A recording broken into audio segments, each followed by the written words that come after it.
Joy University, best emerging university in South India. For admissions, contact. ప్రస్తుతం మనతో పాటు ఉన్నారు ఆధ్యాత్మిక గురువులు, ప్రణవ పీఠాధిపతులు, త్రిభాషా మహా సహస్ర అవధాని డాక్టర్ శ్రీ వద్దిపర్తి పద్మాకర్ గారు. ఇప్పుడు గురుగారితో మాట్లాడి మరిన్ని విషయాలు తెలుసుకుందాం. మనకున్న సందేహాలన్నింటినీ కూడా నివృత్తి చేసుకునే ప్రయత్నం చేద్దాం. గురుగారు, ఇప్పుడు మీరు అన్నారు అమ్మవారైనా కృష్ణుడైనా శివుడైనా అంతా ఒకటే శక్తి స్వరూపము, మూర్ఖులు అని చెప్పి. ఈ మధ్య కాలంలోనే నాకు జరిగిన ఒక ఎక్స్పీరియన్స్, నేను ఎక్కువగా శివుణ్ణి ఆరాధిస్తూ ఉంటా. ఎందుకు అనవసరంగా నువ్వు శివుణ్ణి ఆరాధిస్తున్నావు, అమ్మవారిని పట్టుకో, శివుణ్ణి ఆరాధిస్తే ఏం ఫలితం లేదు, వాడు పిచ్చోడు ఇంకా ఎక్కువ ఇబ్బందులు పెడతాడు అని చెప్పి అన్నారు. దానికి నేను ఏం సమాధానం చెప్పాలంటారు? నేను ఎలా నిర్ణయం తీసుకోవాలంటారు? అవతల మూర్ఖులు అయితే వాళ్ళకి ఏం సమాధానం చెప్పద్దు, మన పని మనం చేసేద్దాం. కొంచెం జ్ఞాని అయితే అజ్ఞానంతో కాకుండా కొంత జ్ఞానం కలిగితే వాడికి సమాధానం చెప్పచ్చు. అందుకే భర్తృహరి సుభాషిత చాలా గొప్పది. అజ్ఞ సుఖమారాధ్య. అజ్ఞ అంటే ఏమీ తెలియని వాడు ఉన్నాడు, మూర్ఖుడుగా. వాడు మూర్ఖుడు కాదు, ఏమీ తెలియని వాడు.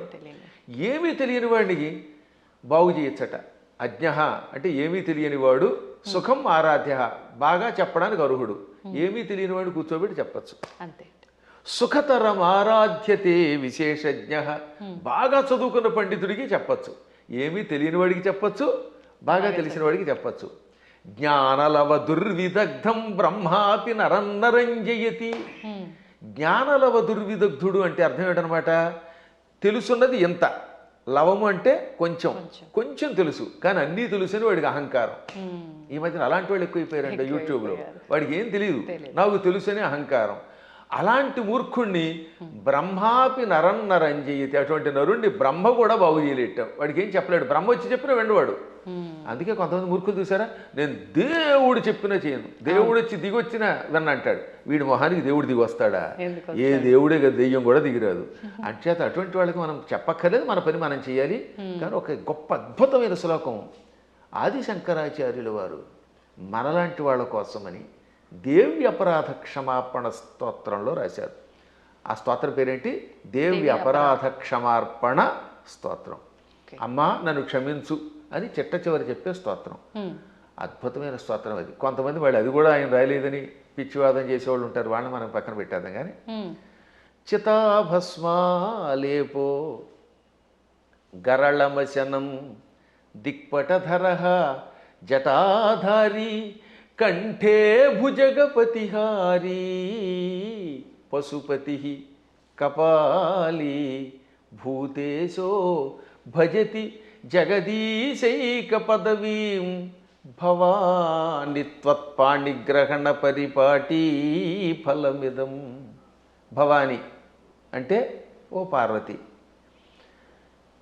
నీ భర్త శివుడి దగ్గర ఏముందమ్మో గొప్పతనం. ఇది ఎంత గొప్పగా ఉంటుంది. ఈ స్తోత్రం చివరిదాకా వినాలి జాగ్రత్తగా.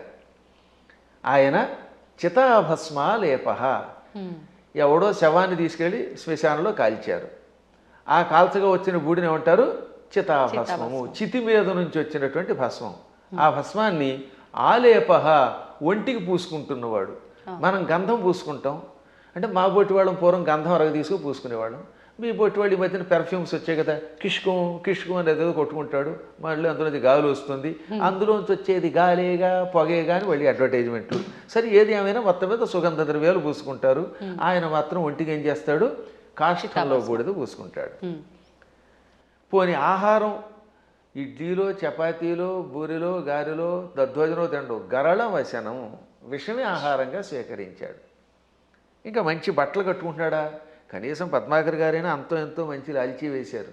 కానీ ఆయన దిక్కులే వస్త్రం. దిక్కు అంటే తూర్పు మొదలుకు అన్ని దిక్కులు. పటము అంటే వస్త్రం. దిక్పటధర అంటే దిక్కులను వస్త్రముగా ధరించేవాడు. అదే దిగంబరుడు అంటే. దిక్కు అంబరహ దిగంబరహ. అంబరం అంటే వస్త్రం, దిక్కులు వస్త్రంగా ధరించేటంటే అర్థం ఏమిటమ్మా? ఇప్పుడు ఉదాహరణకి ఈ గదే పద్మాకర్ గారికి బట్ట అంటే ఇంక వేరే వస్త్రం వేసుకోలేదు. అది దిక్కులు వస్త్రంగా ధరించేటంటే ఏ బట్టలు లేకుండా ఉన్నాడు. అక్కడికి అది అయిపోయింది. ఇక తర్వాత ఏమంటున్నాడైనా, జటాధారి. చక్కగా క్రాఫ్ దువ్వుకోడు, కర్లింగులు లేవు, కటింగులు లేవు, జడలు అట్ల కట్టేసి ఉంటాయి. ఆ అట్టలు కట్టిన జడల్ని ధరిస్తున్నాడు. మెడలో బంగారపు గొలుసు ఒక్కటి కూడా లేదు. భుజగపతిహారి బుస్సుమని మీదకి వచ్చే కాటురాజు గారిని మెడలో వేసుకున్నాడు ఆయన. పావుని గొలుసుగా వేసుకున్నాడు. పశుపతి, ఇంకా ఆయన ఎవరికి అధిపతి? పశువులకు అధిపతి. చేతిలో చూస్తే ఏ కంచమో ఆకో పుచ్చుకుని వాళ్ళంతా బఫేని పెడుతున్నారుగా, ఆయన స్వామివారు ఏం చేస్తున్నారట? కపాలం ధరిస్తాడు. భిక్షాపాత్రగా చేతిలో పుర్రిని ధరించాడు, బ్రహ్మ కపాలాన్ని. భూతేశ, భూతాలకు అధిపతి. ఇవన్నీ అవలక్షణాలు పైకి కనపడ్డాం. కానీ ఇన్ని అవలక్షణాలున్నా జగదీశైక పదవీం భజతి అంటే సమస్త లోకాలకి ఈశ్వరుడు అవుతున్నాడు. జగదీశ్వరుడు అనగా సమస్త లోకాలకి అధిపతి, చక్రవర్తి. అన్ని లోకాలని పరిపాలించడానికి కావలసిన అర్హతలు వచ్చేసి ఆయనకి. లోకాలన్నిటినీ పరిపాలిస్తున్నాడు. కారణం ఏమిటో తెలుసా? భవాని త్వత్పాణిగ్రహణ పరిపాటి ఫలమిదం. నీ పాణిగ్రహణం చేశాడు, నీ చెయ్యి అందుకున్నాడు, అంటే నిన్ను పెళ్లి చేసుకున్నాడు. అమ్మ ఆయనలో అన్ని అవలక్షణాలే, అయినా లోకాలను పరిపాలిస్తున్నాడు. కారణం నిన్ను పెళ్లి చేసుకోవడం. ఇదంతా నీ అనుగ్రహం. అంటే ఇందాక ఒక ఆవిడ చెప్పింది అన్నావుగా, ఏమని? అమ్మవారిని పూజిస్తే లాభం ఆయన దగ్గరే ఉంది అని. ఈ పై శ్లోకం యొక్క తాత్పర్యం ఇలా కనపడుతుంది. అంటే ఇందాక మీరు అన్నట్టు మిడిమిడిగా తెలుసుకొని మాట్లాడే మాట. ఇప్పుడు ఈ శ్లోకంలో ఉన్న అంతరార్థం తెలిస్తే మనకు ఆశ్చర్యం కలుగుతుంది. సామాన్యుడి భాషలో చెప్పాలంటే వాడికి పిచ్చెక్కుతుంది. ఇప్పుడు అమ్మవారిని పార్వతి అనలేదండి. పార్వతి అంటే పర్వతరాజు కూతురు, పుట్టింటి వారి పేరుతో పిలవాల. భవాని అన్నాడు ఆయన. భవాని అంటే అర్థం ఏంటి? భవస్య పత్ని భవాని అంటే శివుడి పెళ్ళామా. దాని అర్థం ఏంటి? మళ్ళీ అక్కడ ఏమంటున్నాడంటే ఆవిడ్ని ఓ శివుడి పెళ్ళామా అన్నాడు. మనకి ఏమనిపిస్తుంది? ఆవిడ పొగిడినట్టు ఏం లేదు. మళ్ళీ వచ్చేసరికి నువ్వు ఎన్ని గొప్ప లక్షణాలు ఉన్నా, నీ వల్ల ఆయనకు గొప్పతనం వచ్చినా నువ్వు శివుడి పెళ్ళానివే. నీ అనేది నీప్ అని ఒకటి ఉంటుంది వ్యాకరణంలో. ఆ నీప్ అనేది కొన్నింటికి చేరితే భార్య అని అర్థం వస్తుంది. ఆ ఏ పదాలకి? భవ దానికి నీపు చేరితే భవాని, మృడ నీపు చేరితే మృడాని, రుద్ర నీపు చేరితే రుద్రాణి, శర్వ శర్వాణి. వీటికి భార్య అని అర్థం వస్తుంది. అందులో శివాని లేదు. అందుకే శివాని అనే శబ్దం అసాధు. శివాని అని వాడేస్తారు కానీ శివ శబ్దం పక్కన నీపు ఉండదు. భవ, రుద్ర, మృడ, శర్వ ఇది ఆకృతి గణం. వీటికి మాత్రమే చేరితే భవాని, రుద్రాణి, మృడాని, శర్వాణి అవుతాయి. కాబట్టి ఇంత చేసి నువ్వు ఎంత గొప్పదానివైనా, నీ వల్ల ఆయనకి వచ్చినా నువ్వు ఆయన పెళ్ళానివే అని చెప్పడం. ఇంకా పైకి వద్దాం. ఇందాక చెప్పినవి, ఈ ప్రపంచంలో ఎవడైనా కాష్టంలో ఉన్న బూడిదను పూసుకుంటాడా? మీకు ఎంతో స్నేహితుడు ఒక ఆయన ఉన్నాడండి, ఎంతో ఇష్టుడు ఒక ఆయన ఉన్నాడు. ఆ గొప్ప వ్యక్తి ఒక ఆయన తాతగారు అంటే చాలా ఇష్టపడతాడు. ఆ తాతగారు పోయారనుకుందాం. ఆ తాత లేకపోతే బతకలేనన్నవాడు ఆ తాతగారి శరీరం కాలిపోయాక ఆ బూడిద పూసుకుంటాడా? అస్సలు. ఒక్క శివుడు మాత్రమే తన భక్తులు తనను ఉపాసించాక వాడు నా భక్తుడు, వాడు నాకు ఎంతో ఇష్టుడు అని వాడు చావగానే వాడి శరీరాన్ని శ్మశానంలో కాలిస్తే రారా నాయనా అని వాడి బూడిదని ఒంటికి పూసుకుంటున్నాడు. ఆ బూడిద పూసుకోగానే వాడు శాశ్వతంగా కైలాసానికి వెడుతున్నాడు. అంటే ఆ భక్తుడి మీద ఆయనకి ఎంత ఇష్టం. ఈ ప్రపంచంలో ఇంత ప్రేమగా చూసే దేవుడు ఇంకెవడన్నా ఉన్నాడా? ఒకసారి ఆలోచించండి. భక్తుడి యొక్క కాష్టంలో బూడిదని ఒంటి మీద గంధంలా పూసుకునే ఏకైక కరుణామూర్తి శివుడే. ఆయనకి మాత్రమే శక్తి ఉంది, ఇంకెవడో పూసుకోలేడు. పూసుకుంటే చస్తాడు, బ్యాక్టీరియా వచ్చి చచ్చిపోతాడు ముందు. రెండవది గరళ మశనం, పాల సముద్రం చిలికారు. ఈ పాల సముద్రంలో అమృతం వస్తుంది అనుకుంటే మొట్టమొదట పుట్టింది విషం. భయంకర కాలకోట విషానికి లోకాలన్నీ కాలి బూడిదైపోయాయి. అందులోంచి పొగొచ్చింది. అందరూ దిక్కులేక శివ రక్షించమని ఆయన దగ్గరికి వెళ్ళారు. ఒక్కడు తాగాడా దాన్ని ఎవడన్నా? ఇంతమంది సోకాళ్ళు దేవతల్లో ఒక్కడైనా దాన్ని తాగి రక్షించాడా? ఒక్క శివుడు మాత్రం పార్వతి కేసు తిరిగి, పార్వతి వీళ్ళు నా పిల్లలు రక్షించమని అడిగారు, తాగేస్తున్నాను అన్నాడు ఆయన. అప్పుడు భార్య తాగమంటుందండి నిజంగాను? ఏ భార్య అయినా సరే, ఏమండి వాళ్ళకి మతి లేకపోతే మీకు మతి లేదా? బాబోయ్ నా మంగళసూత్రం గట్టిగా ఉండాలి, మీరు తాగద్దనాలా? కానీ ఆవిడే ఉంది, తాగేయండి. అందుకే పోతన గారు అక్కడ ఒక అద్భుతమైన పద్యం రాశారు భాగవతంలో అష్టమస్కంధంలో. మృంగెడివాడు విభుండని, మింగేవాడు తన భర్తని తెలుసు. ఆ మింగేవాడు తన భర్త అని ఆవిడ తెలియదా? తెలుసు. మృంగెడిదియు గరళమనియు, ఆయన మింగేది గరళం విషం తప్ప అమృతం కూల్ డ్రింకు కాదని ఆవిడికి తెలుసు. అది తాగితే ఏం జరుగుతుందో కూడా తెలుసు. అదే ఇంకోటి ఎవడన్నా తాగితే చచ్చిపోతాడే తెలుసు. అయినా మేలని ప్రజకుల్ మృంగుమనే సర్వమంగళ మంగళ సూత్రంబునెంత మది నమ్మినదో. ఎంత అద్భుతమైన పద్యం. అయినా ఈ సృష్టి అంతా తన పిల్లలు, మా పిల్లలు బాగుండాలి, వాళ్ళ కోసం మేము ఏమైనా పర్వాలేదు అని త్రాగమన్నది. త్రాగమండవే కాదు, తన మంగళసూత్రాన్ని అంత నమ్మింది. శివుడు నా మెడలో మంగళసూత్రం కట్టాడు, కట్టాక ఆయనకి ఏం అవ్వదు, నా మెడలో ఆయన కట్టిన మంగళసూత్రం ఉండగా ఈ విషయం కూడా ఆయన ఏమీ చేయదనే నమ్మకంతో తాగమన్నదట. అది వాళ్ళ దంపత్య యొక్క బంధం. ఆ దంపతులు ఇద్దరిలో ఎవరు గొప్ప ఎవరు తక్కువ అంటే అది అజ్ఞానం. ఈవిడ వల్ల ఆయన, ఆయన వల్ల ఈవిడ. ఇంతకీ ఎందుకు చెప్తున్నానంటే, నేను అంతటి కాలకూట విషమును టక్కన చేతిలోకి తీసుకుని ఇంత నేరేడు పండు ముద్దగా మార్చి మింగాడు ఆయన. మింగడం కూడా కంఠంలో ఎక్కడ పెట్టుకున్నాడు, సరిగ్గా ఈ కంఠం దగ్గర పెట్టాడు. లోపల లోకాలు ఉన్నాయట, బయట లోకాలు ఉన్నాయి.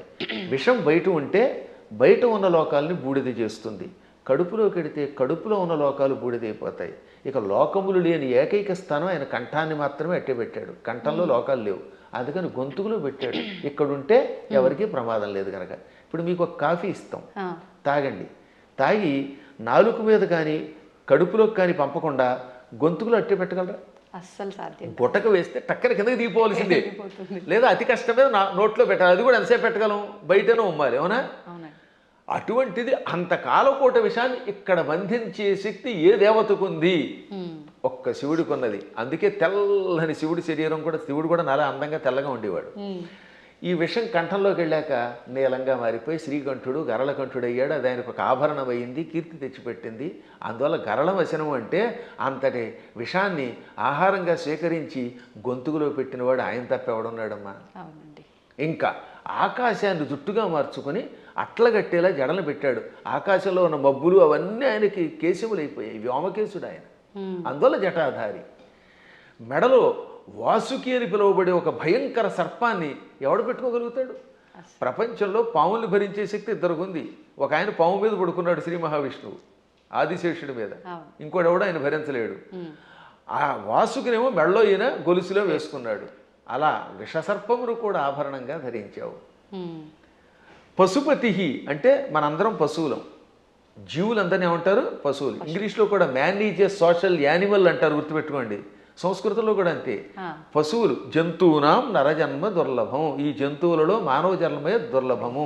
కాబట్టి ఏ లాంగ్వేజ్లో అయినా సరే పశు శబ్దమునకు ప్రాణులు అని అర్థం. ప్రాణులందరినీ పరిపాలించేవాడు ఆయన పశుపతి అంటే.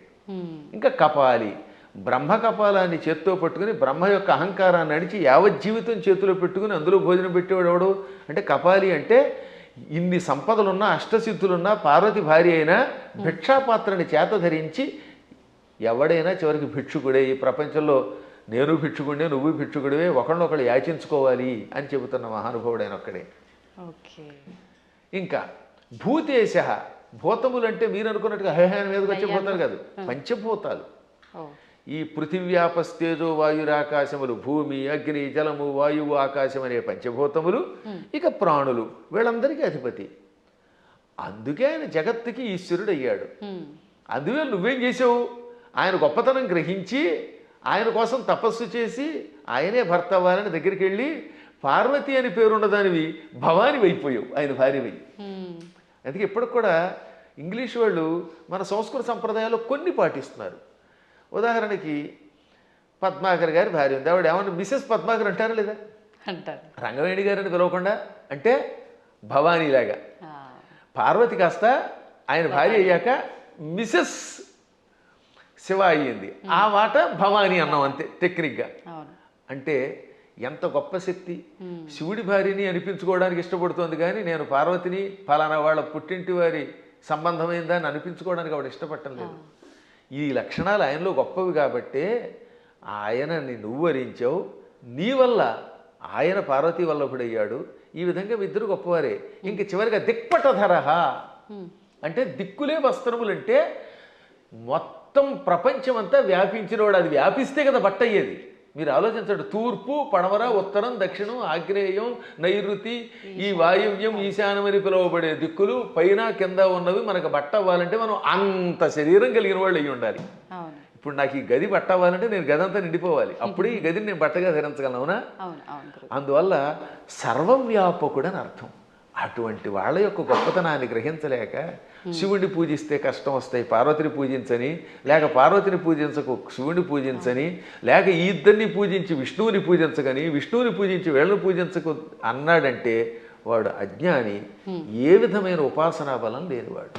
అందువల్ల వీటికి అతీతంగా సర్వవ్యాపకుడైన శివుడు, ఆయన ఏకో దేవ, ఏకో దేవ కేశవో వా శివో వా, ఒకడే దేవుడు. నువ్వు శివుడను, కేశవుడను, పార్వతి అను, లేక లక్ష్మి అను, సరస్వతి అను, కుమారస్వామి అను, విఘ్నేశ్వరుడను, ఇన్ని రూపములతో కనపడుతున్న పరమాత్మ ఒక్కడే. గురుగారు, అంటే మాలాంటి జ్ఞానం లేని వాళ్ళము ఇలాంటి పిచ్చి ప్రశ్నలు వేయటంలో అర్థం ఉంది, వాదించడంలో అర్థం ఉంది. కానీ ఎంతో జ్ఞానం ఉండి నలుగురికి చెప్పే స్థాయిలో ఉన్నవాళ్ళు కూడా కొంతమంది శివకేశవుల ఇద్దరు భేదం చూపించి మేము శైవులము, మేము వైష్ణులము ఇలా మాట్లాడుతూ ఉంటారు కదా, మరి దాని గురించి ఏమంటారండి? అక్కడే అసలు వాళ్ళ జ్ఞానులు అనకూడదు, వాళ్ళు భక్తులు అంతే, మూఢభక్తులు. వాళ్ళు భక్తులే. మూఢభక్తి ఏం చేస్తుందో తెలుసా? ఆ రూపాన్ని తప్ప ఇంకోటి ఇష్టపడకుండా చేస్తుంది. మూఢభక్తి వల్ల కూడా ఎప్పుడో ఒకప్పుడు పరమాత్మ దగ్గరికి వెడతారు అనుకోండి, అందులో సందేహం లేదు. జ్ఞానభక్తి కలిగిన వాడు అలా ఎందుకంటాడు? జ్ఞానంతో ఉన్నవాడు వాడు ఏ రూపం చూస్తే ఆ రూపంలోనే ఇంకోటి చూస్తాడు. మహానుభావులైన ఋషుల్ని నేను చూశాను కదా, వశిష్ఠుడు ఉన్నాడు, రాముడిలో శివుని చూడగలిగాడు, శివుడిలో రాముడిని చూడగలిగాడు. కైలాసాల్లో వైకుంఠం చూడగలిగాడు, వైకుంఠంలో కైలాసాన్ని చూడగలిగాడు. అమ్మవారి దగ్గరికి వెళ్ళారు. దుర్వాసుడు అన్ని లోకాలకి వెళ్ళాడు, విశ్వామిత్రుడు అలా అన్నీ చూడగలిగాడు. వాళ్ళు జ్ఞానులు. ఇంకా మూఢభక్తులు అంటే ఏమిటనమాట? నేను ఆ రూపమును తప్ప ఇంక దేన్ని చూడండి అంటాడు ఆయన. ఆ ఆశ్చర్యం ఏమిటంటే, తులసీదాసు గారు తన ఆత్మచరిత్ర రాసుకున్నాడు. ఆయన బృందావనం వచ్చాడు. అక్కడ కృష్ణుడు కనపడగానే కళ్ళు మూసుకున్నట్ట. ఏమి నాయన నన్ను చూడగానే కళ్ళు మూసుకున్నావు, నన్ను ఎందుకు చూడటం లేదంటే, నేను రామభక్తుడిని, రాముడి తప్పేవాడిని చూడన్నాడు. అప్పుడు ఆ కృష్ణుడు ఏమన్నాడు? రాముడైనా కృష్ణుడైనా నేనే కదా, నువ్వు భాగవతం చదివినవాడి, నేను ఎన్నో అవతారాలు ఎత్తానని నీకు తెలుసు కదా అంటే, అన్నీ నాకు అనవసరం, నువ్వే అన్ని రూపాలు, నువ్వే మత్స్య కూర్మాది సమస్త అవతారాలు ధరించావు, అయినా నేను రాముడి తప్ప చూడను, నాకు ఆ కోదండం పుచ్చుకుని ఏకపత్నిరతుడిగా ఉన్న రాముడే కావాలి, కృష్ణుడు వద్దన్నాడు. అప్పుడు ఆయన నవ్వి రాముడిగా, ఇది కృష్ణ విగ్రహంలో ఉన్న స్వామివారు రాముడిగా దర్శనమిచ్చాక అప్పుడు నమస్కరించాడు. అప్పుడు ఆయన కనువిప్పి కలగజేసి, పిచ్చివాడా, పువ్వులు వేరైనా ఏ పువ్వుతో చేసినా పూజ ఒకటే కదా, అంతే అండి. ఎదురుగుండా నువ్వు ఒక విగ్రహం పెట్టుకున్నావు, ఒక్కోసారి గన్నేరు పువ్వులు, ఒక్కోసారి మందార పుష్పాలు, మరోసారి ఏమో సంపంగులు ఇలా దొరుకుతాయి. ఏ పుష్పంతో పూజ చేసినా పూజ ఒకటే, పువ్వులు వేరైనా పూజ ఒకటే. అలాగే మూర్తులు వేరైనా అందులో ఉన్న చైతన్యం ఒకటే. ఈ మాత్రం జ్ఞానం లేకపోతే నీకు ఎప్పటికీ మోక్షం వస్తుందనగా అప్పుడు పశ్చాత్తాపంతో ఆయన రాముడైనా కృష్ణుడైనా ఒకటే అని హిందీలో ఒక స్తోత్రం రాశాడు. దాన్ని తెలుగులోకి అనువాదం చేసి శ్రీకృష్ణాంజనేయ యుద్ధం అని ఒక సినిమా ఉందిరండి, అందులో చాలా అద్భుతంగా రాశారు. ఘంటసాల వారు చాలా బాగా పాడారు. చిట్ట చివరిలో ఆంజనేయుడు జ్ఞానోదయం పొందినట్టుగా ఆ పాట పెట్టారు.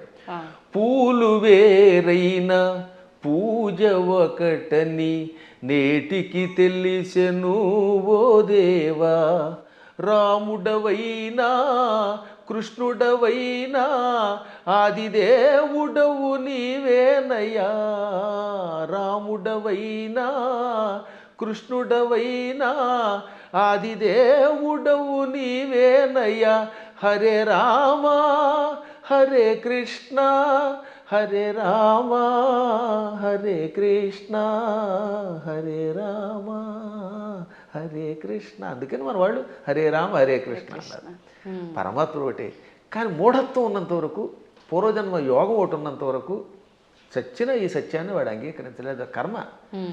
ఏ నదుల్లో కూడా రండి, అదే గంగాజలం, గంగో చోట, ఇంకో చోట కృష్ణ, ఓ చోట గోదావరి, మొత్తం మీద నీరే. కొంచెం భేదాలు ఉంటాయి, ఎందుకనంటే ఆ ప్రాంతాన్ని బట్టి, మూలికలు బట్టి. గంగ గంగే, ఇంకో దక్షిణ గంగ గంగే. కానీ వీటిలో ఎన్ని కొలుస్తున్నాయి? మనం కూడా అలాగే మూర్తులలో ఉన్నప్పుడు ఆ భేదాలను బట్టి ఒక్కొక్క రూపంలో ఒక్కొక్క పని చేస్తాడు. కానీ చిట్ట చివరికి వచ్చేసరికి అన్నీ ఒకటే. కృష్ణుడు చెప్పాడా లేదా? చిట్ట చివరికి నేనే అన్నాడు ఆయన. భగవద్గీతలో విభూతి యోగంలో ఎవరెవరిలో ఏ విభూతి ఉందో అది నేనని చెప్పాడు ఆయన. యద్యద్విభూతివత్సర్వం తత్తదూర్జితమేవవా. ఎవరెవరిలో ఏ శక్తులు ఉన్నాయో నావే అని చెప్పడానికి వరుసగా చెప్పుకొచ్చాడనమాట. మృగాణాంచ మృగేంద్రోహం, జంతువులలో సింహాన్ని నేను, మృగాలలో సింహాన్ని నేను. వైనతేయశ్చ పక్షిణాం, పక్షులలో గరుత్మంతుణ్ణి నేను. ప్రహ్లాదశ్చాపి దైత్యానాం, రాక్షసులలో ప్రహ్లాదుణ్ణి నేను. అలా కవులలో ఉసినసుణ్ణి అంటే శుక్రాచార్యుణ్ణి నేను. బుద్ధిమంతులలో బృహస్పతిని నేను. చివరికి బృహస్పతి శుక్రుడు కూడా ఆయనే. అలాగే శంకరశ్చాపి రుద్రాణం, ఏకాదశి రుద్రుల్లో శంకరుణ్ణి నేను. అర్థమైందా? చివరికి శివుడు కూడా నేనే. ఆ విధంగా సమస్తం నేనే. కాబట్టి ఆయన కానిదంటూ ఏమీ లేదు. గురుగారు, భగవంతుడు ఇప్పుడు ఇన్ని రూపాల్లో ఉన్నాడు. శివుడైనా విష్ణువైనా భేదమే లేదు. కానీ విష్ణుమూర్తి అవతారాలలోనే కొన్ని అవతారాలలో, దశావతారాలలో రాముడు కృష్ణుడు కూడా ఆయన అవతారమే. కానీ వాళ్ళు దేవుళ్ళు కాదు, మానవులు. వాళ్ళు దేవుళ్ళు అనకూడదు, ధర్మానికి ప్రతిరూపాలుగా మనం భావించాలి అని అంటూ ఉంటారు. దాన్ని ఎలా తీసుకోవచ్చు అంటారు? ఇది ఒక పెద్ద సమస్య అని చెప్పాను కదా. ఈ పెద్ద ఎవడికి వాడు మేధావి అయిపోవడం వల్ల వచ్చిన ఇబ్బంది. భగవంతుడు శ్రీ మహావిష్ణువు 22 అవతారాలు ఎత్తాడు. ఎన్ని? 22. ఈ 22లో 21 అవతారాలు అంశావతారాలు అంటారు. ఒక్క అవతారం పరిపూర్ణ అవతారం. సనక సనందనాదులు, వృషభావతారము, కపిలావతారము, పరశురామావతారము, వేదవ్యాసావతారము, ఇవన్నీ అంశావతారాలు. వాటిలో ఈ మత్స్యావతారం, కూర్మావతారం, వరాహావతారం, నరసింహావతారం, రామావతారం, ఇది పరశురామావతారం, ఇవన్నీ కూడా. ఒక్క కృష్ణుడు మాత్రం సంపూర్ణ అవతారం. కాబట్టి అందరూ అనుకున్నట్టుగా 10 కాదు అవతారాలు. భాగవతంలో ప్రారంభంలోనే ఉంటుంది, ప్రథమ స్కంధంలో 22 అవతారాలు చెబుతూ అందులో 21 అవతారాల్ని ఏతే చాంస కళా పుంస ఏతే చ అంశ కళా పుంస కృష్ణస్తు భగవాన్ స్వయం. 21 అవతారాలు అంశావతారాలు, అంశ కళలు. ఒక్క కృష్ణుడు మాత్రం పరిపూర్ణ అవతారం. అందుకే కృష్ణస్తు భగవాన్ స్వయం. ఒక్క రామావతారంలో నేను మానవుణ్ణి అని ఆయన అనకపోతే రావణుడిని చంపలేడు. ఎందుకని మానవుడి చేతిలో వాడు చస్తాడు కనుక. అందుకని ఆయనకి తెలియదు లోపల ఆయన పరమాత్మని. ఆయనకి తెలియకపోతే ఇన్ని పనులు ఎలా చేసాడండి? ఎంతమందికి శాప విముక్తి కలగజేశాడు, ఎంతమందిని వైకుంఠానికి పంపించగలిగాడు. కానీ పైకి చెప్పకూడదు. అందువల్ల పరమాత్మ నటించాలి లోపల. అందుకని మర్యాద పురుషోత్తముడుగా ఆత్మానం మానుషం మన్యే రామన్ దశరథాత్మజం. దేవతలంతా చిట్ట చివర వచ్చి ఏది రావణవధ అయిపోయాక నువ్వు విష్ణువు అంటే మీరు ఏదో విష్ణువు అంటున్నారు, అదిని పొగుడుతున్నారు, నాకు తెలియట్లేదు. నేను మాత్రమే అనుకుంటున్నాను, నన్ను నేను మానవుడు అనుకుంటున్నాను. ఆత్మానం అంటే నన్ను మానుషం మన్యే, మనిషిగా భావిస్తున్నాను. మన్యే అంటే భావిస్తున్నాను, అనుకుంటున్నాను. పైగా ఎవరట? రామం దశరథాత్మజం, దశరథుడు కొడుకేని రాముడు అనుకుంటున్నాను. మీరు ఎవరో అంటున్నారంటే అప్పుడు శివుడు వచ్చామన్నాడు. అక్కడ భలే చెప్తాడండి వాల్మీకి. షడర్థ నయన శ్రీమాన్ అన్నారు శివుణ్ణి. ఏమన్నారు? షడర్థ నయన. అసలు ఇటువంటి పదాలు వాల్మీకి తప్ప ఎవరు రాయలేరు, కవులు కాబట్టి బాగా రాస్తారు. నయన అంటే కళ్ళు కలిగినవాడు. షట్ అంటే అన్ని 6, అందులో అర్ధ అంటే అంత సగం. షడర్థనైన అంటే 6లో సగం 3 కళ్ళు కలిగిన బట్ట త్రినేత్రుడ. ఎంత త్రినేత్రుడు అనడానికి ఎంత చమత్కారం చేయాలి, బలి పెడతాడు కదా. అదే కవుల యొక్క చమత్కారం. అందువల్ల కవుల చమత్కారం తెలియక రామాయణం అర్థం కాక ఏదో పిచ్చివాగుడు అవుతారు. కానీ షడర్థనైన అండంలో అర్థం ఏంటో తెలుసా? 6ని 3గా చేశాడు, 6 శత్రువుల్ని 3గా చేశాడు. ఆ 3ంటిని సూర్యచంద్రులు అగ్నిగా మార్చి కళ్ళుగా పెట్టుకున్నాడు. వీటిల్లో సూర్యుడు స్వయం ప్రకాశకుడు, చంద్రుడు సూర్యుడు యొక్క కాంతి సేకరించి చల్లదనం ఇస్తాడు. ఈ 3 ఆయన దేన్నైనా భస్మం చేస్తాడు. అంటే కామక్రోధ లోభమోహ మదమాత్సర్యాలనే శత్రువుల్ని 3 ముద్దలు చేసి ఈ 3 ముద్దల్ని కూడా ప్రజలకి త్రిగుణముల రూపంలో ఇచ్చి త్రిగుణములతో కూడిన ప్రజల్ని త్రిగుణాతీతుల్ని చెయ్యగలిగే శ్రీమాన్ సంపదలు కలిగిన వాడు శివుడు. అసలు శివుడి యొక్క వైభవాన్ని, దాని గురించి ఇప్పుడు మీకు ధర్మ సందేహాల్లో కాబట్టి క్లుప్తంగా చెబుతున్నాను. కానీ దీనికి ఎంతో వ్యాఖ్య చేయొచ్చు. అటువంటి శివుడు, నాయన నువ్వు సాక్షాత్తు విష్ణువువి, దేవతలంతా ప్రార్థించటం వల్ల రాముడిగా అవతరించి దుష్ట శిక్షణ శిష్టరక్షణ చేసావు తప్ప సామాన్యుడు కాదు అని చెబితే దశరథుడు మళ్ళీ వచ్చి ఆయన్ని స్తుతించాడు, బ్రహ్మాదులు స్తుతించారు. అప్పుడు అర్థం అవట్లేదా ఆయన సాక్షాత్తు స్వామిని? కాబట్టి అవేమో ఏదో మానవ అవతారాలంటే ఎలా ఒప్పుకుంటాం? మానవుడిగా అవతరించి మానవుడిగా నటించి ధర్మమును లోకమునికి ఇచ్చిన ఆది విష్ణువు. అది మర్చిపోకూడదు మనం. మళ్ళీ మనకి ఇలాంటి అనుమానాలు మనకి రాకుండా, రాముడు నేను మానవుడన్నా మనకు అనుమానం రాకుండా ఉండడానికి శివుడు మొదలైన వాళ్ళకే చెప్పించాడు. చిట్ట చివర పట్టాభిషేకంలో ఏం చెప్పాడు వాల్మీకి? ఆదిదేవో మహాబాహు హరిర్నారాయణ ప్రభు సాక్షాద్ రామో రఘుశ్రేష్ఠ శేషో లక్ష్మణ ఉచ్యతే. ఇది పట్టాభిషేకంలో చిట్ట చివరి శ్లోకాలు. ఆదిదేవుడు, మహావీరుడు, సాక్షాత్తు విష్ణువు, ఆయనే రాముడిగా పుట్టుకొచ్చాడు. ఆయన విశేషణాలు: ఆదిదేవ, మహాబాహు, సాక్షాత్ నారాయణ ప్రభు, రామ రఘుశ్రేష్ఠ. ఎన్ని విశేషణాలు చూడండి. మళ్ళీ మళ్ళీ ఆ శ్లోకాలు ఒకటి 2 సార్లు వినాలి. ఆదిదేవో మహాబాహురు హరిరి నారాయణ ప్రభు సాక్షాత్ రామ రఘుశ్రేష్ఠ. ఆదిదేవుడు, మహాబాహుడు అంటే పరాక్రమవంతుడు, హరి నారాయణుడు, సమస్త లోకాలకి ప్రభువు, ఆయనే సాక్షాత్తు రాముడు. శేష లక్ష్మణ ఉచ్యతే, ఆదిశేషుడే లక్ష్మణుడు అని పిలువబడ్డాడు. కాబట్టి ఇంకెక్కడ స్పష్టమైపోయిందా? అయినా సరే రాముడు కాదు ఉట్టి మనిషి అంటాడు అనుకోండి, అది వాడి కర్మ. గడ్డి పరకలు తినేవాళ్ళు అలాంటి మాటలు మాట్లాడతారు, అజ్ఞానంతో మాట్లాడేవాళ్ళు అలా మాట్లాడతారు. కానీ మనకి తెలుసు, అందుకే రామనామాన్ని ఇప్పటికి కూడా మనం స్మరించి గుడి కట్టి పూజిస్తున్నాం. అందువల్ల ఆయన ఏం చేశాడు, ఎలా చేశాడో తెలుసుకోవాలి, రాముడిలాగా నడుచుకోవడానికి ప్రయత్నించాలి. ఇంకా కృష్ణుడు చెప్పడమే ప్రారంభంలోనే విశ్వరూపంతో పుట్టుకొచ్చాడు. అసలు పుట్టడమే విశ్వరూపం. ఆ తర్వాత వెళ్ళి చిన్నపిల్లవాడు ఎన్నో లీలలు, అణువణువునా లీలలే.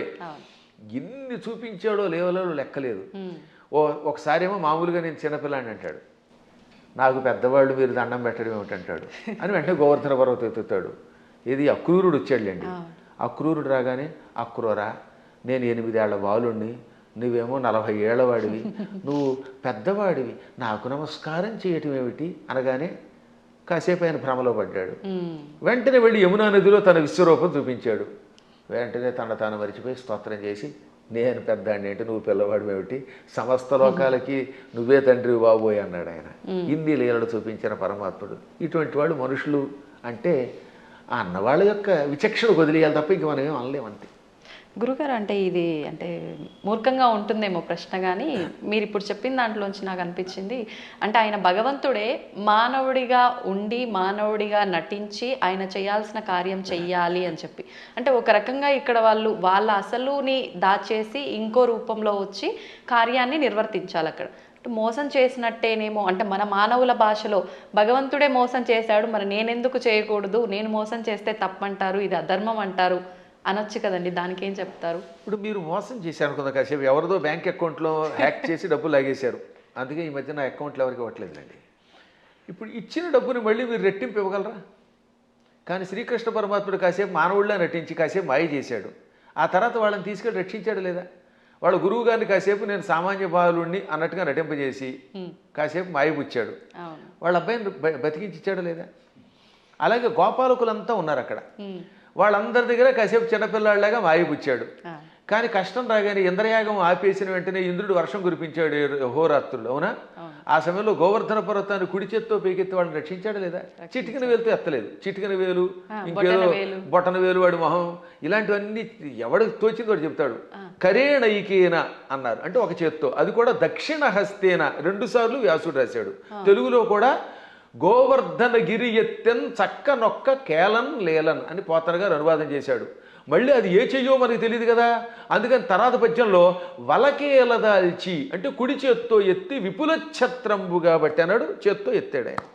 పర్వతాన్ని 7 రోజులు ఎవరెత్తగలరు? అప్పుడు వాళ్ళకి అర్థమైందా లేదా? కాబట్టి పరమాత్ముడు ఎప్పుడు నేను పరమాత్ముడిని భూలోకంలో ఉన్నప్పుడు చూపిస్తే తన లీలలు, అప్పుడు అవతల వాళ్ళు ఈయంతో సన్నిహితంగా మెలగలేరు. ఇప్పుడు మీ పై ఆఫీసర్ ఎప్పుడు స్ట్రిక్ట్గా నేను ఆఫీసర్ని కూర్చుంటే మీరు ఏం ఉద్యోగం చేస్తారు? ఈ దిక్కుమాలాడు శాడిస్ట్ దొరికాడు అంటారా లేదా? అంటారండి. ఏడిపించేస్తే మీకు స్వేచ్ఛ ఇవ్వాలి. అందువల్ల ఆఫీసర్, బహుశా మీదైనా ఆఫీస్ అనుకుంటున్నాను, నాకు తెలియదు అది. ఒకవేళ ఇతరుల దగ్గర ఉద్యోగం చేస్తే ఆ ఉద్యోగం చేసినంతసేపు అవతల వాడు ప్రేమగా చూడాలి. ఇప్పుడు నా దగ్గర చాలామంది పనిచేస్తున్నారు, అర్చకులు పనిచేస్తున్నారు. నాతో పాటు మీరు చూశారు కదా, నాతో పాటు ఓ సహాయకుడు వస్తాడు రాజు, మా అర్చకులు సాయి మనోజ్ కానీ లేకపోతే పవన్ శర్మ కానీ, వీళ్ళు నన్ను ప్రేమగా తండ్రిలా భావించి కూడా ఉంటున్నారు కాబట్టి ఎంత హాయిగా ఉంటున్నారు.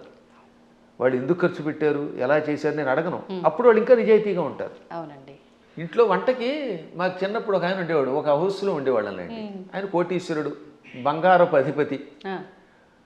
వంట ఆవిడకి వేరుశనగ గుళ్ళు ఇచ్చి ఎన్ని గుళ్ళు ఖర్చు పెట్టేవారు వాడు. ఆయన ఎన్ని గ్రాములు కాదు, 100 గింజలు ఇచ్చి ఈ పూటకి 10 గింజలు, రేపు మళ్ళీ పోపులో 10 గింజలు, 10 మినప గింజలు, 10 శనగ గింజలు ఉన్నారా ఇలాంటి ఉన్నారు.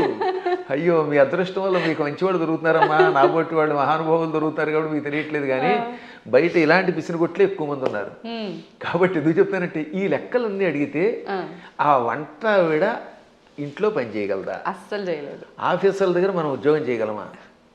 అందువల్ల ఏమవుతానమాట వాళ్ళు బిగుసుకుపోయి స్ట్రిక్ట్గా ఉండి అనుక్షణం ఏడిపిస్తే మనం చేయలేము. అందుకని పరమాత్మ స్నేహితుడిగా, కొడుకుగా, కొన్ని చోట్ల తండ్రిగా, కొన్ని చోట్ల మిత్రుడిగా, కొంతమందికి భర్తగా, మరికొంతమందికి ఇంకో రకంగా, ఇన్ని రకాలుగా నటించి వాళ్ళల్లో ఒకడై సామాన్యుడిలో ఉన్నాడు. అది ప్రేమగా వాళ్ళతో నటించడం తప్ప మోసం చేయటం కాదు. అలా వాళ్ళతో ప్రేమగా ఉండి వాళ్ళ చేత సేవ చేయించుకుంటూ లేక తాను సేవ చేస్తూ కష్టాలు వచ్చినప్పుడు కష్టాలు తొలగించి కొందరికి మోక్షం ఇచ్చి కొందరికి సంపదించి కాపాడాడు. ఇప్పుడు కుచేలుడు ఉన్నాడు. కుచేలుడికి అడగకుండానే ఇక్కడ నుంచే ఇళ్ళు పంపాడు. స్థలం కొనలేదు, రిజిస్ట్రేషన్ లేదు, మున్సిపాలిటీ వాళ్ళకి ప్లాన్ అప్రూవల్కి పంపడం లేదు. కుచేలుడి దగ్గర గుప్పుడు అడుగులు తినగానే అక్కడ ఆయన ఇంట్లో కుచేలుడి యొక్క నగరాన్ని ఇప్పుడు పోరుబందర్ అంటారు. గాంధీ గారి కుటుంబానికి దగ్గరలోనే ఉంటుంది అది, ఆ ఆలయం ఇప్పటికి కూడా. అది కుచేలుడి ఇల్లు. 7 అంతస్తుల బిల్డింగ్ ఇచ్చేసాడు. అలా ఇవ్వగలిగితే అప్పుడు మనం చెయ్యాలి. అందువల్ల మనం మోసం చెయ్యడం ఎలాగా అనేది కథల్లో నేర్చుకుంటున్నాం, కానీ ప్రేమ చూపించడం, మహిమలు చూపించడం నేర్చుకోవట్లేదు. కాబట్టి శ్రీకృష్ణ పరమాత్ముడు చేసినట్టుగా మనం ఎక్కడ చేయగలుగుతాం? 16,000 మంది రాజకన్యకల్ని నరకాసురుడు జైల్లో పెట్టి హింసించి మానభంగం చేసి ఏడిపించాడు. పాపం దిక్కు లేకుండా అయిపోయారు. ఆ నరకాసురుడిని చంపాడు. చంపగానే ఆ చెరసాల్లో ఉన్న వాళ్ళంతా బయటకు వచ్చారు. ఇంటికి వెడితే మమ్మల్ని ఆదరించేవాళ్ళు లేరు. కొంతమందిని భర్తల్ని చంపి పట్టుకొచ్చాడు, తల్లిదండ్రులను చంపి కొంతమందిని పట్టుకొచ్చాడు. ఇలా రకరకాలుగా తీసుకొచ్చాడు, అత్యాచారం చేశాడు. ఇప్పుడు ఇంటికి వెళ్తే ఎవరు ఆదరిస్తారు? భర్తలా రానివ్వరు, తల్లిదండ్రులు ఉన్నారో లేదో తెలియదు, మాకు గౌరవం ఉండదు సంఘంలో. అందుకని మమ్మల్ని రక్షించమని మనస్సులో కోరుకుంటే ఈ 16,000 మందిని ఒకేసారి 16,000 మంటపాలు కట్టించి, 16,000 పెళ్లి మంటపాలు, వేదికలు కట్టించి 16,000 మంది మెడలో ఒకేసారి 16,000 రూపములతో మంగళసూత్రం కట్టి పెళ్లి చేసుకున్నాడు. ఇలా చేయమని చూద్దాం ఎవడన్నా? నువ్వు కృష్ణుడిలాగా 16,000 మందిని పెళ్లి చేసుకుంటానంటే 16,000 మందికి ఒకేసారి తాళి కట్టగలవా? ఇన్ని మంటపాలు ఒకేసారి ఏర్పాటు చేయగలవా? అందరి ఇళ్లలో ఉండగలవా? వాళ్ళందరినీ ఇలా గౌరవంతో కాపాడగలవా? చేయలేవు నీ మొహం. అందువల్ల కృష్ణుడితో పోల్చుకోవాలంటే నీ లెవెల్ అలా ఉండాలి. ఇంకొక విషయం చెప్పాలి ఇక్కడ. ఒక రోజున నారదుడు అంతటి వాడికి అనుమానం వచ్చింది. ఎందులో? భాగవతంలోనే. మళ్ళీ ఇంకో పురాణం కాదు, భాగవతంలోనే. ఒక రోజున నారదునికి కృష్ణుడి మీద అనుమానం వచ్చింది. ఏది ఇంత నిత్యం నారాయణ అని ఆయనకు కూడా మాయ. ఇదే మాయ అంటే.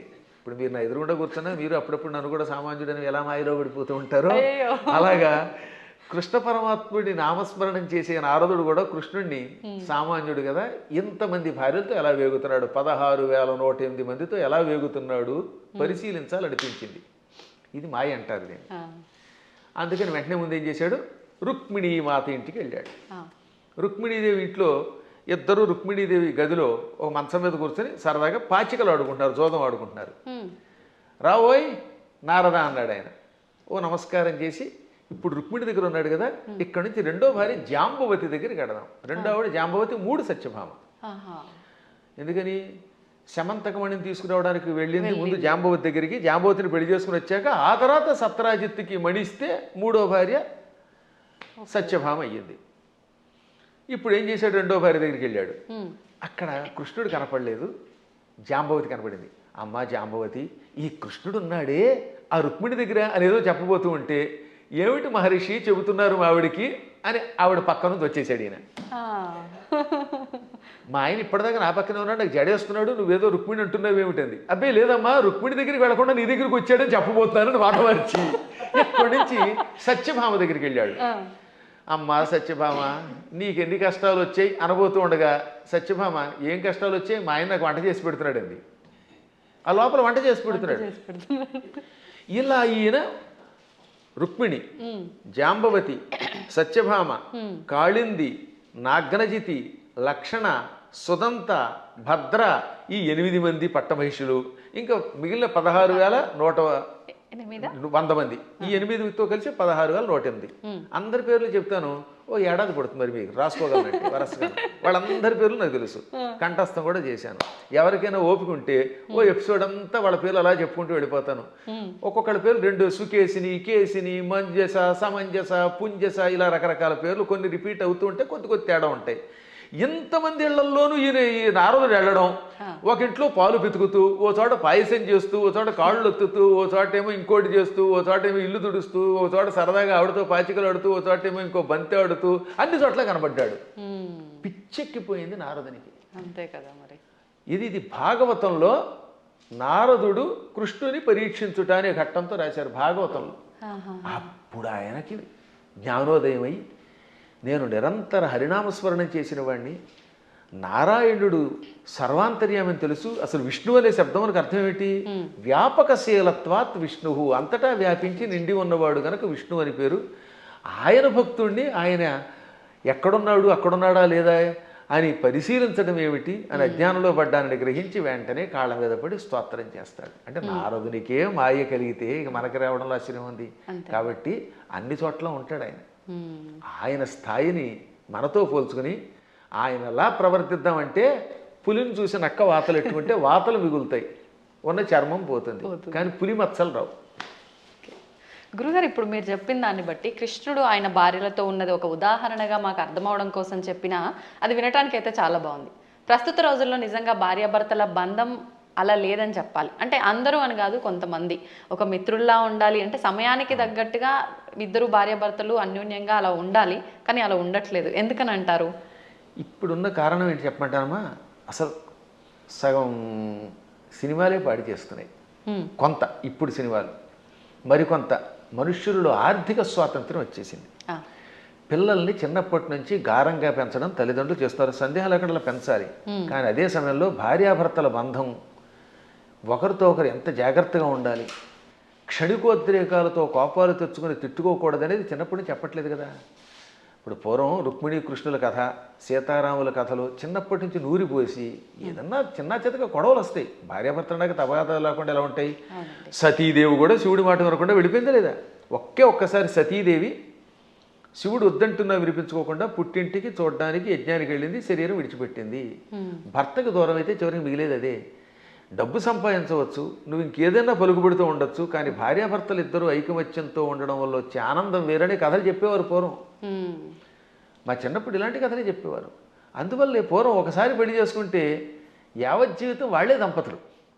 ఇప్పుడు 16 రోజుల పండుగ గడిస్తే గొప్ప.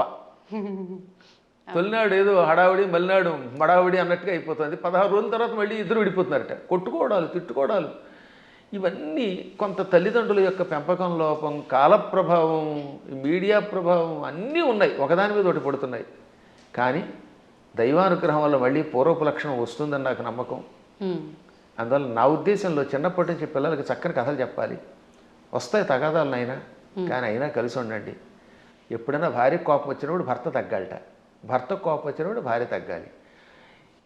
ఈవిడేమో తోసుంటా అంది, ఈవిడ తోసుంటా అన్నాడు, ఇంకేముంది రెచ్చిపోతే కొట్టుకుపోతారు, ఇంకా విడాక్ విడాక్ విడాక్ అయిపోయింది. దీనివల్ల ఏమిటి సాధిస్తున్నారు చివరికి? ఒక్క ఇంట్లో సుఖంగా ఉంటున్నారా? ఇవాళ కలియుగంలో గుండెకాయ లబ్ డబ్ అని కొట్టుకోవడం మానేసింది. పూర్వం గుండెకాయ లబ్ డబ్ అని కొట్టుకునేది, ఇప్పటికీ చేయేస్తే లబ్ డబ్ అని ఉంటుంది. కానీ లబ్బు పోయి డబ్బు డబ్బు డబ్బు అని కొట్టుకుంటుంది. అదొక జబ్బు కింద పట్టుకుంది. దాంతో కుటుంబాలు విచ్ఛిన్నమైపోతున్నాయి. అయినా మా అదృష్టం ఏంటంటే మేము పిల్లలకి చిన్నప్పుడు చేసే సంస్కారం వల్ల మా పిల్లలు అలాగే చక్కగా కలిసి ఉంటున్నారు, మా అన్నదమ్ముల పిల్లలు కలిసి ఉంటున్నారు. అందువల్ల వీటిని మళ్ళీ ఆదర్శంగా తీసుకోవాలి. ఈ మధ్యన మా పురాణాలు విన్నాక చాలామంది మార్పు చెందుతున్నారు. క్షణికోద్రేకంతో విడిపోతే ఉంది. తల్లిదండ్రుల ప్రేమ పిల్లలకు ఉండదు, ఈ పిల్లలు మళ్ళీ పిశాచాల్లా తయారైపోతారు. వీళ్ళు కొట్టుకుంటారు, హత్యలు చేస్తున్నారు, చస్తారు, బాంబులు వేసుకుంటారు. చివరికి ఏం సుఖం ఒకసారి ఆలోచించండి.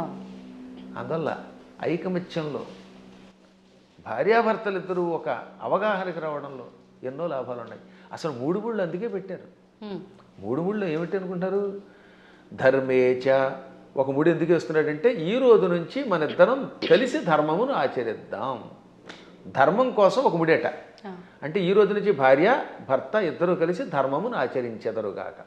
అర్థేచ, ధనం విషయంలో కూడా మీకు మీరే మాకు మేమే అని కొట్టుకోకుండా నువ్వు సంపాదించు నేను సంపాదిస్తాం, ఇద్దరు డబ్బులు అక్కడ పెడదాం, ఇద్దరం కలిసి అవగాహనకు వచ్చి ఖర్చు పెట్టుకుందాం. ఈరోజు నువ్వు గొలుసు చేయించుకో, వచ్చే నెలలో నేను ఉంగరం చేయించుకుంటాను. ఆ తర్వాత ఇద్దరం కలిసి కొంత లోను పెట్టుకుని ఎలోనుగా బతకకుండా లోను పెట్టుకుని ఇల్లు కట్టుకుందాం, లోన్ తీర్చుకుందాం, ఇలా అనుకోవాలి. అలాగే ఏ విషయంలో అయినా ధనాన్ని విషయంలో భార్యాభర్తలు ఒకరికి తెలియకుండా ఒకళ్ళు ఖర్చు పెట్టకూడదు. అత్యావశ్యక స్థితిని ఉంటుంది అప్పుడు తప్ప. అందువల్ల అర్థము విషయములో రెండవ మూడే ఇవ్వాలి. ఇక మూడవది కామేచ, కోరికలు కూడా ఇద్దరు కలిసి తీర్చుకోవాలి. ఆవిడికి దెబ్బకఠ దొంగల ముఠా సినిమా ఇష్టం, ఈయన గారికి ఏమో నాలాగే జయసింహ ఇష్టం. నేను జయసింహే చూస్తాను, కాదు నేనేమో ఇవే చూస్తాను అనకుండా ఓ రోజు జయసింహ ఓ రోజు దెబ్బకఠ దొంగల ముఠా చూడండి. అలా ఇద్దరు కలిసి ఒకళ్ళు జానపదం ఇష్టం, ఒకళ్ళకి ఏదో గూఢచారి సినిమాలు ఇష్టం, ఒక్కొక్కడికి అవి ఇవి కాకుండా ఊడు పిల్లలు కొట్టుకునే సినిమాలు ఇష్టం. అలా ఇష్టాలు ఇద్దరు దాన్ని ఏమంటారు పంచుకోవాలి. ఇంకా రెండోది భార్యామడికి రోజు మైసూరు బజ్జీ ఇష్టం, ఈ భర్త గారి కర్మ వాడికి ఎప్పుడు ఫ్రైడ్ రైస్ ఇష్టం. అప్పుడు ఇద్దరు కొట్టుకోకుండా రెండూ చేసుకుని రెండు చెరిసగంతనమనండి ఏం చేస్తాం. అలా కోరికలు కూడా కలిసి తీర్చుకోవాలి. అందుకని ధర్మేచ అర్థేచ కామేచ నాతి చరామి అన్నాడు. నాతి చరితవ్యం అని పురోహితులు వారు మంత్రం చెబుతారు. అతి చరితవ్యం అంటే దాటి వెళ్ళుట, చెప్పకుండా చేయుట. నా అతి చరితవ్యం అంటే దాటి వెళ్ళను. ధర్మ అర్థకామములలో నీ మాటే వింటాను, నిన్ను దాటి వెళ్ళను అని మంత్రం పురోహితులు వారు చెప్పమనగానే, బ్రహ్మగారు చెప్పమనగానే ఈయన నాతిచరామి అంటాడు. నా అతిచరామి, అతిచరామి అంటే నిన్ను దాటి వెడతాను, నీకు చెప్పకుండా చేస్తాను. నా అతిచరామి కలిస్తే సవర్ణ దీర్ఘసంధి, నా అతి అది నైతత్పురుషం సమాసంలో, అది నాతి అవుతుంది. నాతి చరామి అంటే నిన్ను దాటి వెళ్ళను, నీకు చెప్పకుండా చేయనని ప్రతిజ్ఞ చేస్తున్నాడు మొగుడు. భర్త గారు భార్యామణికి మూడు ముళ్ళు వేసి ఏమంటున్నాడు? ధర్మ అర్థకామములలో నిన్ను దాటి వెళ్ళను, నీకు చెప్పకుండా చేయనని ప్రతిజ్ఞ చేశాడు. ఆవిడ ఆనందపడిపోయి ఆహనా భర్త ఎంట అనుకుంటోంది. ఇంకా ఆ మాట మీద ఆయన నిలబడాలి, ఈవిడ నిలబడాలి. అప్పుడు ఎంత బాగుంటుందండి. పెద్దవాళ్ళు ఇంట్లో ఉండకుండా తరివేస్తే ఏమిటి లాభం? తల్లిదండ్రుల్ని పూజించడం, అత్తమామల్ని పూజించడం వల్ల పెద్దవాళ్ళు ఒక అండ. వాళ్ళు అలాగే ఉండాలి. మూర్ఖత్వంతో కోడల మీద పెత్తనం చేయకూడదు. ఈ రోజులో పెత్తనం ఎవడు ఒప్పుకుంటాడు? మీరు ₹1,00,00,000 జీతం ఇచ్చినా సరే ఒక్కరోజు ఏదన్నా అంటే వాళ్ళకి మండిపోతుంది. నేను చూశాను కదా, మన దగ్గర పనిచేసే అసిస్టెంట్లకి ఇచ్చినంతకాలమే ఆనందం. ఎప్పుడన్నా ఎరా ఈ పూట ఎందుకు అగరత్ వెలిగించలేదంటే నేను ఎందుకు వెలిగించాలని అంటాడు వాడు. ఎవరి మాట ఎవరు వింటలేదమ్మా, మేము చూస్తున్నా.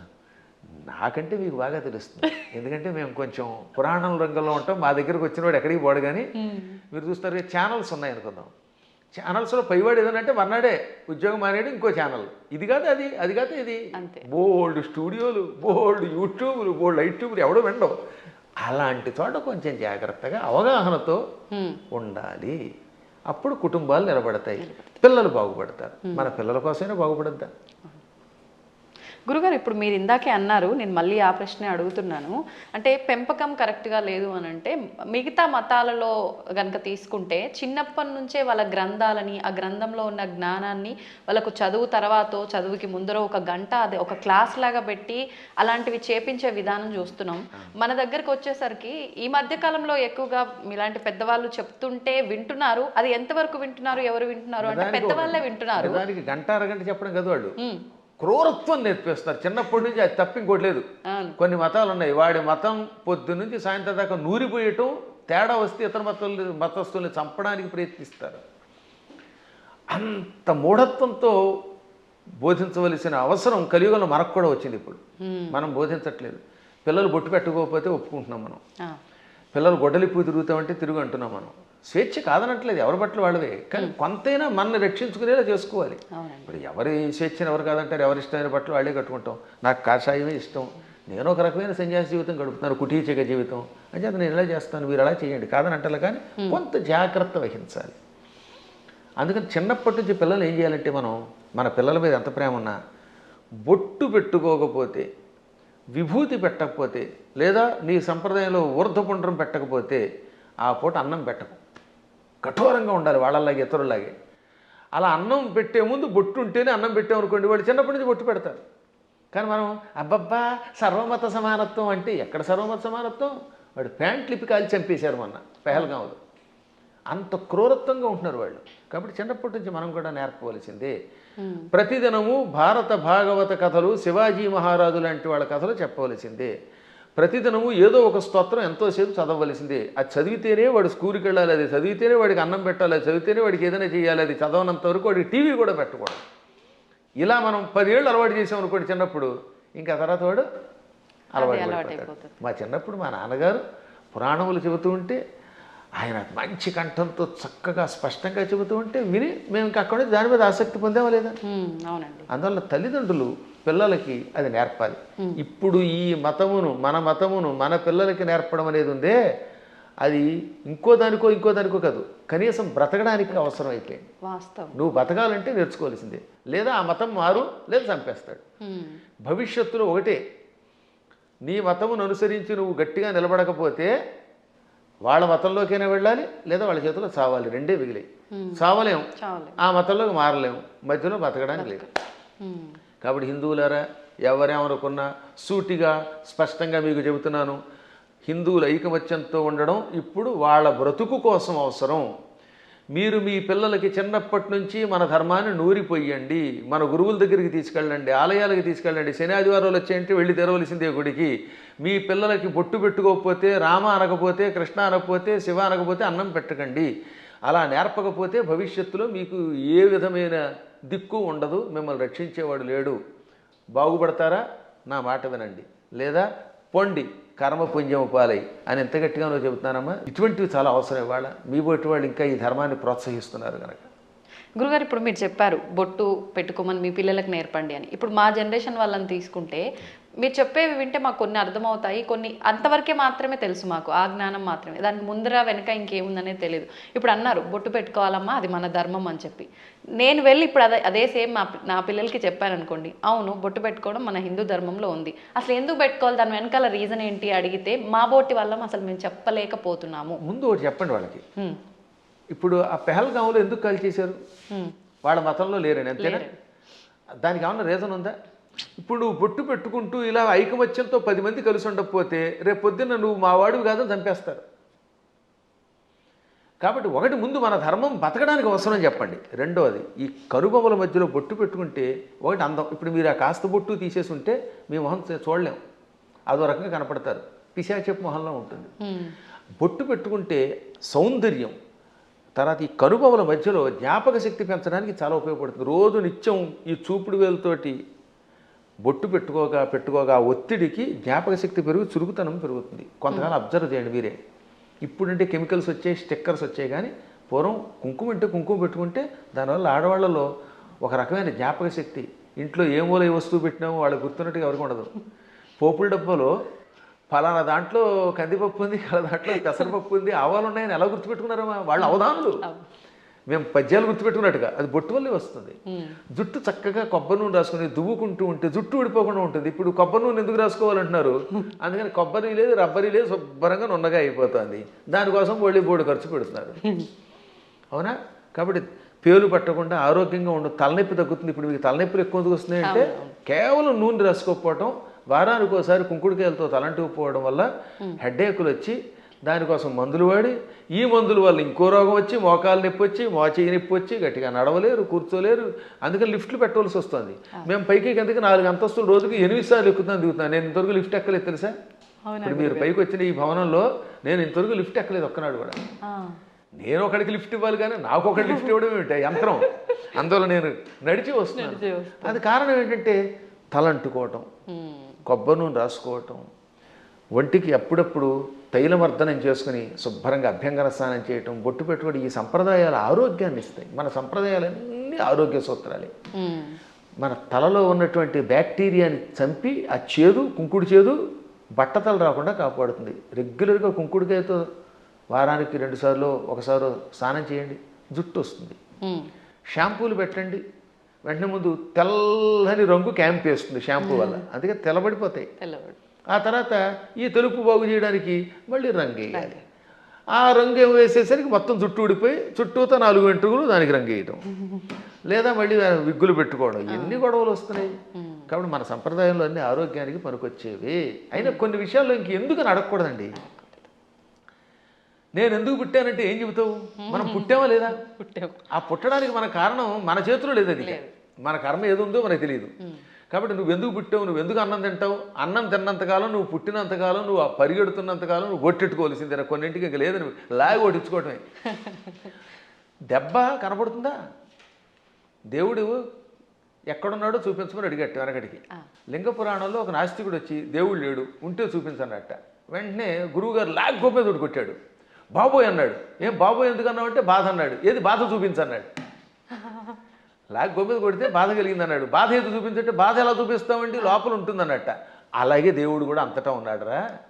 ఈ బాధలో, ఆనందంలో, వెలుతురులో, జలంలో ఉన్నది ఆ చైతన్యమే. అది లేకుండా పుట్టావు. లేకపోతే ఎముకల పోగు, ఆ ఎముకల పోగు మీద మళ్ళీ రకరకాల నరాలు, ఆ నరాలను అంటి పెట్టుకుని చీము, నెత్తురు, మాంసం, కండరాలు, మోకాళ్ళల్లో గుజ్జు, మా చేతుల్లో గుజ్జు, కళ్ళల్లో, గుడ్లల్లో చూపు, ఇవన్నీ పెట్టి పైన చర్మం పెట్టి ఓ సౌందర్యం ఇచ్చాడు ఈ శరీరానికి.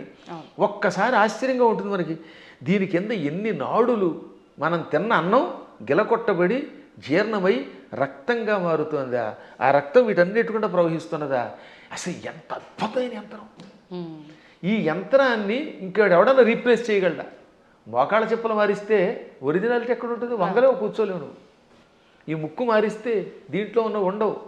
ఇటువంటి శరీరం ఒక్కసారి స్తంభించిపోతే ఎందుకు పనికిరాకుండా అయిపోతే అది ఎందుకు పనికిరాకుండా కుళ్ళిపోతుంది. మళ్ళీ దీన్ని కుళ్ళిపోయి పాడైపోవడానికి వీలుగా లోపల బ్యాక్టీరియా పెట్టాడు. పురుగులు వచ్చి తగలబెట్టకపోతే, కాల్చకపోతే ఈ శరీరం కొంతకాలం అలా మూలండిపోతే లోపల కొత్త పురుగులు పుట్టి దీన్ని తినేసి మళ్ళీ అవి నాశనం అయిపోతాయి.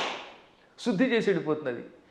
అటువంటి ఈ అస్థిపంజరాన్ని దీని మీద ఇన్ని రకాలైన విశేషాలని పెట్టి సృష్టి కొంతకాలం నడిపిస్తూ మళ్ళీ వీడు వెళ్ళిపోయాక ఎక్కడికి వెళ్ళాడో తెలియకుండా చేసే అపూర్వమైన ఆ అద్భుత దివ్యశక్తే పరమాత్మ అంటే. కాబట్టి వాడు అంతటా ఉన్నాడు. పిల్లలకి పిడివాదం కాకుండా చిన్నప్పటి నుంచి కనుక నేర్పితే 8 ఏళ్ళు వచ్చాక మనం నేర్పలేము. బై బర్త్ చిన్నప్పటి నుంచి బొట్టు బొట్టు కట్టు వాడికి స్తోత్రాలు నేర్పాలి. ఇప్పుడు నేను ఉదాహరణ చూస్తాను. మా మనవడు ఉన్నాడు, మా మనవరాలు ఉండేది. వాళ్ళు రామ అనకుండా అన్నం తినరు. వాళ్ళ అమ్మ నాన్న అలా పెంచుతున్నారు. శివాజీ మహారాజుకి జై అంటాడు మా మనవడు వచ్చి కత్తి తీసి. ఆ శివాజీ కథలు నేర్పారు. ఆ రకంగా చిన్నప్పటి నుంచి నేర్పితే ఖచ్చితంగా ఈ మార్గంలో వస్తారు. నేర్పినారని దరిద్రులు కొంతమంది ఉంటారు, కొంతమంది క్రూరులు. ఆ కమ్యూనిస్టులు మనమేం బాగు చేయలేము. వాళ్ళు నికృష్టులు, వాళ్ళ పక్కన వదిలేద్దాం, అది వాళ్ళ కర్మ. కానీ ముందు మన ప్రయత్నం మనం చేయాలి.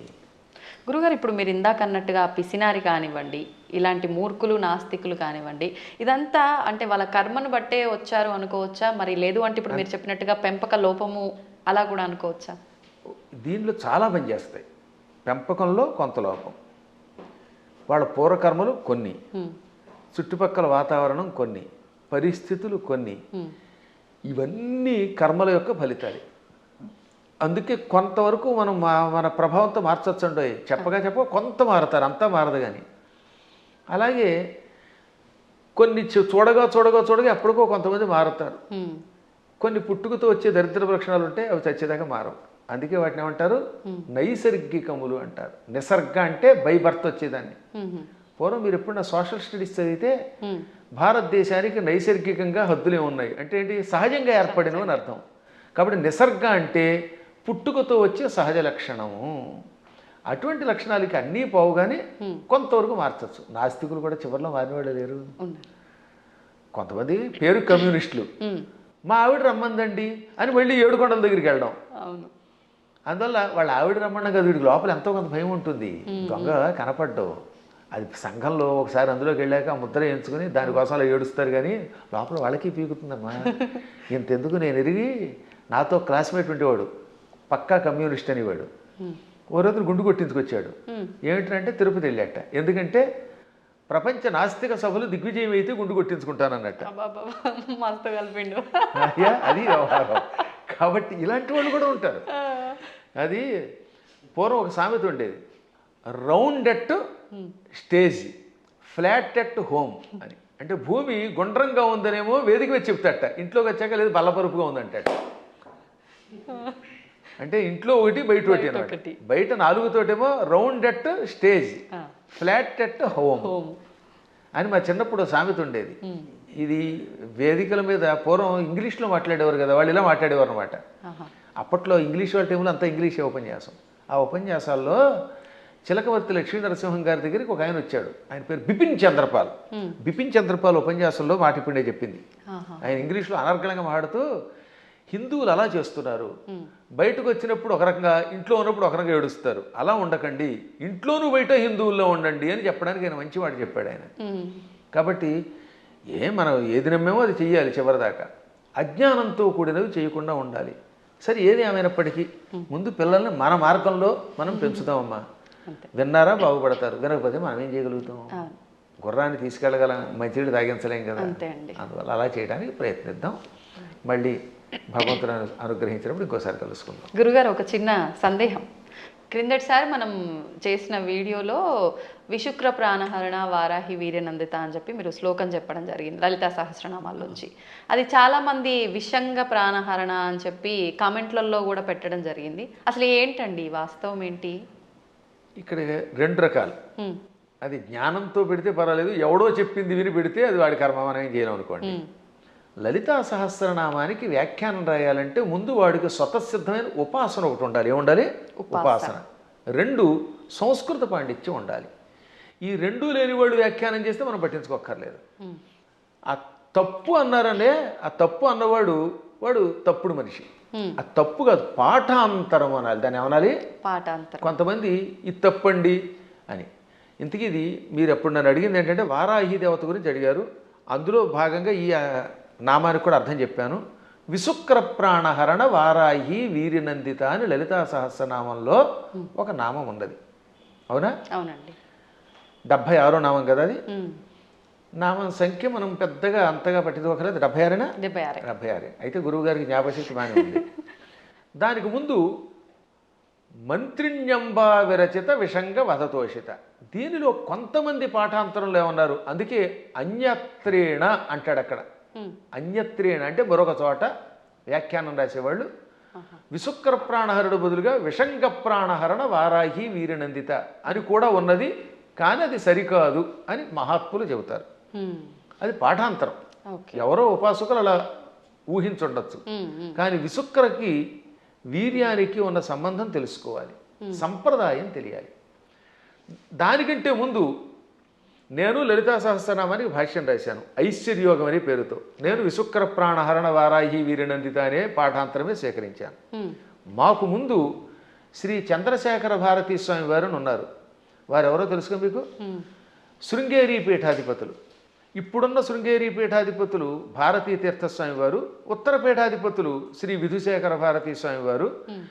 ఈ భారతీ తీర్థస్వామి వారికి ముందు అభినవ తీర్థ మహాస్వామి వారు ఉండేవారు. వారికి ముందు శ్రీ చంద్రశేఖర భారతీ స్వామి వారు. అర్థమైందా? ఆ స్వామి వారి దగ్గర మేము దీని ప్రస్తావన మా నాన్నగారు తీసుకొచ్చారు. నేను లేదు, నేను వెళ్ళింది భారతీ తీర్థస్వామి వారు చూశాను, అభినవ తీర్థస్వామి వారు కూడా చిన్నప్పుడు చూశాను, నాకు పెద్ద తెలియదు. భారతీ తీర్థస్వామి వారు మహానుభావులు, అజ్ఞానాంజాహ్నవీ తీర్థమే ఆయన. ఆ మహాత్ముల ఆశీస్సులు నాకు చాలాసార్లు లభించాయి. నేను దాదాపు అందరి పీఠాధిపతుల దగ్గరికి వెళ్ళాను ఉపాసన విషయం తెలుసుకోవడానికి. ఇప్పుడు కంచిపీఠం శ్రీ విజయేంద్ర సరస్వతి స్వామి వారు నేను కనబడితే గుర్తుపెట్టేస్తారు. మొన్న కూడా ఇక్కడ పురాణం చెబితే ప్రత్యేకంగా ఇచ్చారు. అసలు ఎంత గొప్ప అద్భుతమైన మనిషి అంటే ఆయన.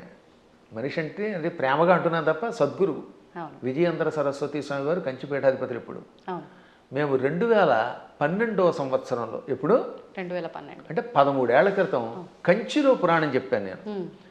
అప్పుడు నేను ఇది ఇందాక చెప్పానే దేవి అపరాధ క్షమాపణ స్తోత్రం భవాని తత్పాణిగ్రహణ, ఆ శ్లోకానికి భాష్యం చెబుతున్నాను. ఎదురుగుండా కూర్చున్నారు శ్రీ విజయేంద్ర సరస్వతి స్వామి వారు. అప్పటికింకా జయేంద్ర సరస్వతుల వారు కూడా ఉన్నారు. ఇద్దరూ నాకు తెలుసున్నవారే. ఇద్దరికీ నేను నమస్కారం చేసుకున్న వాళ్ళని వాళ్ళ ఆశీస్సులు పొందాను. అప్పుడు ఈ విజయేంద్ర సరస్వతి స్వామి వారు ఇలా కుర్చీలో కూర్చున్నారు. బ్రహ్మానంద భరితులు విని అయ్యాక పీఠానికి పిలిచి ఘన సన్మానం చేశారు. మా అమ్మాయి పెళ్లికి చేరిచ్చారు నాకు విజయేంద్ర సరస్వతుల వారు. ఆయనకు ఒక్కసారి ఒక మనిషిని చూస్తే అవజీవితం గుర్తుపెట్టుకుంటారు. కాబట్టి వారి దగ్గరికి వెళ్ళాను నేను ఇది ఉపాసన విషయాలు తెలుసుకోవడానికి.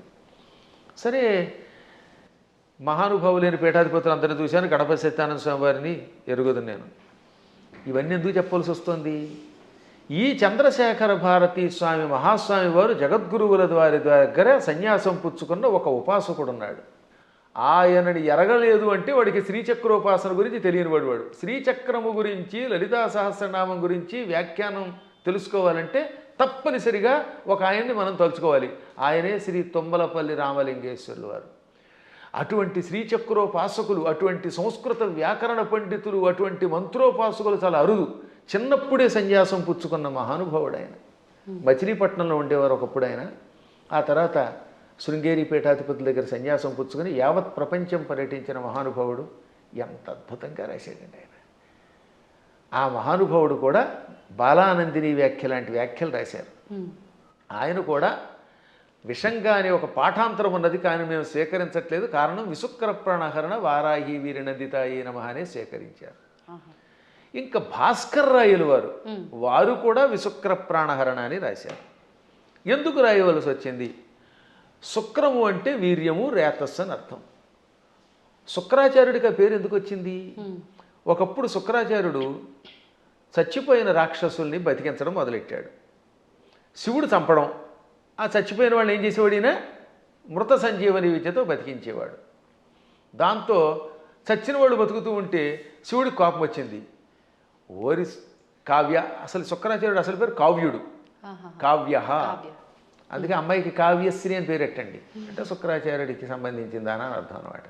సరే, అది పక్కన పెడితే, కావ్య నా దగ్గర మృత సంజీవన విద్య నేర్చుకొని ఆ విద్య నా మీద ప్రయోగిస్తావా, నీవు నేర్పిన విద్య నీరజాక్ష అని అమాంతంగా శుక్రాచార్యుని మింగేశాడు.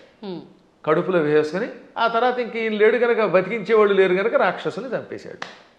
1000 ఏళ్ళు ఈ కడుపులో ఉన్నాడండి ఆయన. ఈ 1000 ఏళ్ళు ఓం నమ శివాయ అని మంత్రం చెప్పించుకుంటూ మృత సంజీవన విద్య ఉంది కదా, అందువల్ల చావకుండా కడుపులో ఉన్నాడు. లోపల కడుపులో గుడగుడలాడుతున్నాడు ఈయన. మన వాడు కొంతమంది కాఫీ తాగితే గుడగుడలాడినట్టుగా కడుపు. ఒక రోజున పార్వతి ఏంటంటే ఆ కడుపులో గడబెడ గుడగడ అంటే ఆ కావ్యుడిని మింగాను అనగానే ఆవిడ జాలిపడి, వాడు మరబెడ్డ లాంటి వాడే కదండి, వాడిని ఎంతకాలం కడుపులో ఉంచుతారంటే కొంతకాలం శిక్ష వేశాను, సరే ఇహ నువ్వు రమ్మంటున్నావు కనుక వాడిని బయటికి రప్పిస్తానని, కావ్య నా చరమధాతువు నుంచి అంటే నా రేతస్సు నుంచి బయటికి రా అన్నాడు.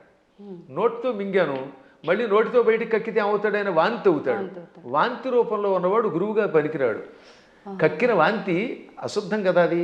అందుకని శివుడు కూడా నా నోటితో కక్కని నిన్ను, నా ధాతువు నుంచి బయటికి రా, అప్పుడు నా కొడుకుతో సమానం అవుతావు అన్నాడు. అప్పుడు ఆయన శివుడి యొక్క గుహ్య ప్రాంతంలో నుంచి రేతస్సు నుంచి బయటకు వచ్చాడు. శుక్రము తెల్లగా ఉంటుంది వీర్యము.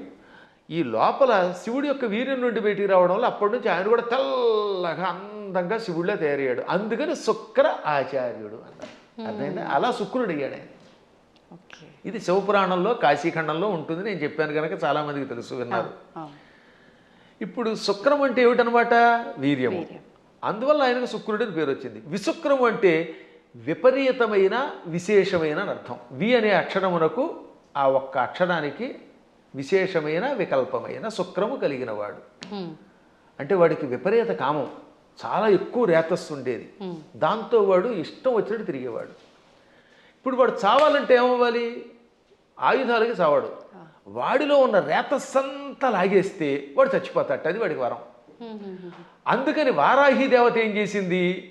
మొత్తం వాడి శరీరంలో మనం చూడండి, స్ట్రా వేసి డ్రింక్ తాగేసినట్టుగా తన కోరలతో, వారాహి దేవత తన కోరలతో వాడి శరీరాన్ని గుచ్చి వాడిలో ఉన్న వీర్యం అంతా తాగివేసింది. ఇక్కడ వీర్యం అంటే పరాక్రమము, రేతస్సు, 2 అర్థాలు. వీర్య శబ్దానికి బలం అని కూడా అర్థం. అందుకే వీర్యము అంటే రాముడిలో వీర్యం ఉందంటే అక్కడ బలం ఉన్నదని అర్థం అనమాట. ఆ బలాన్ని, సత్వాన్ని తాగేసింది. అందువల్ల అక్కడ ఏమన్నాడు? విశుక్ర ప్రాణహరణ, విశుక్రుని యొక్క ప్రాణములను హరించిన, తాగేసిన వారాహి దేవత యొక్క వీర్యమునకు నందిత, సంతోషపడింది లలితది.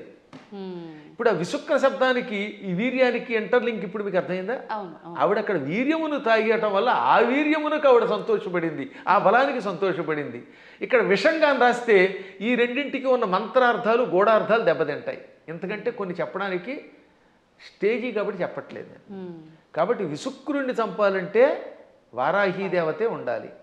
అతని ప్రాణం పోవాలంటే లోపల ఉన్న వీర్యమును లాగాలి. వీర్యమును స్వీకరించడం వల్ల ఆవిడ కూడా వీర్యస్వరూపిణి అయ్యింది.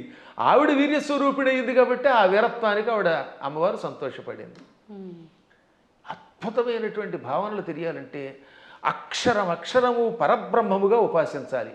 అందుకే అక్షరమును పరబ్రహ్మం అంటారు. అక్షర పరబ్రహ్మ యోగం అన్నారు. అందుకే భగవద్గీతలో కూడా మా నాన్నగారు చిన్నప్పుడు శబ్ద బ్రహ్మోపాసన చెయ్యాలి అని నాకు చెప్పారు. అంటే శబ్దం ఉరికే పైపైన ఏదో నోటికి వచ్చినట్టు వాగడం కాదు. ఏ శబ్దం వాడినా ఆ శబ్దంలో ప్రతి అక్షరమునకు ఒక అర్థం ఉంటుంది. ఆ అర్థం తెలుసుకుని ఉపాసించాలి. ఉదాహరణకి సముద్రము సాగరము రెండింటికి తేడా ఉంది. అల్లసాని పెద్దన ఈ మనుచరిత్రలో ప్రవరుడు అనేవాడు ఏడుస్తున్నప్పుడు చింతాసాగరమన మునిగి అన్నాడు ఆయన. చింతా సముద్రం అనలేదు, సాగరం అని ఎందుకు వాడాడు? సముద్రం అన్నా సాగరం అన్నా ఒకటే కదా. కానీ రెండింటికి ఎంత తేడా ఉందో తెలియాలి. సముద్రం సామాన్యమైనది, చిన్నది. ఒకప్పుడు సముద్రం చిన్నది. సగరుడని ఒక ఆయన ఉన్నాడు. ఆయనకు 60,000 మంది కొడుకులు. ఈ 60,000 మంది భూమిని తెగతవ్వారు, గొయ్యిని చేసేశారు. ఆ గొయ్యిలోకి సగరుడి యొక్క మునిమనుముడు భగీరథుడు గంగను తెచ్చాడు. ఆ గంగ అందులో పడింది. దాంతో చిన్నగా ఉన్న సముద్రం ఈ సగరు పుత్రుల వల్ల తవ్వబడి ఆ సగరుని యొక్క మునిమనువుడు తెచ్చిన గంగతో పెద్దదయ్యి విశాలమైపోయింది. ఇవాళ చూస్తున్నంత పెద్దదయ్యింది. చిన్నదిగా ఉన్నప్పుడు సముద్రం, విశాలమైపోతే ఏమవుతుందన్నమాట? డెవలప్ చేయబడితే సాగరం. అందుకని అక్కడ అప్రాప్రియేట్ వర్డ్ ఏంటనమాట? దుఃఖం అలా పుట్టి సముద్రం ఎలా అయితే సాగరం అయ్యిందో అలా వ్యాప్తి చెందింది కనుక చింతాసాగరం అన్నాడు ఆయన. ఊరికే తోచిన పదం వాడేయకూడదు అక్కడ. మేము కావ్యాల్లో వాడేటప్పుడు అంత జాగ్రత్తగా వాడతాం.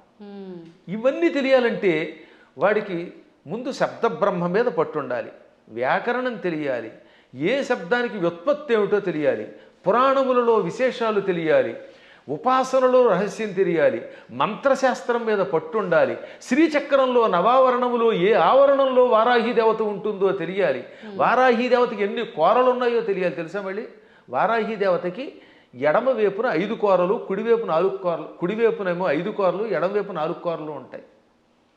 9 కోరలు ఉంటాయి లోపల.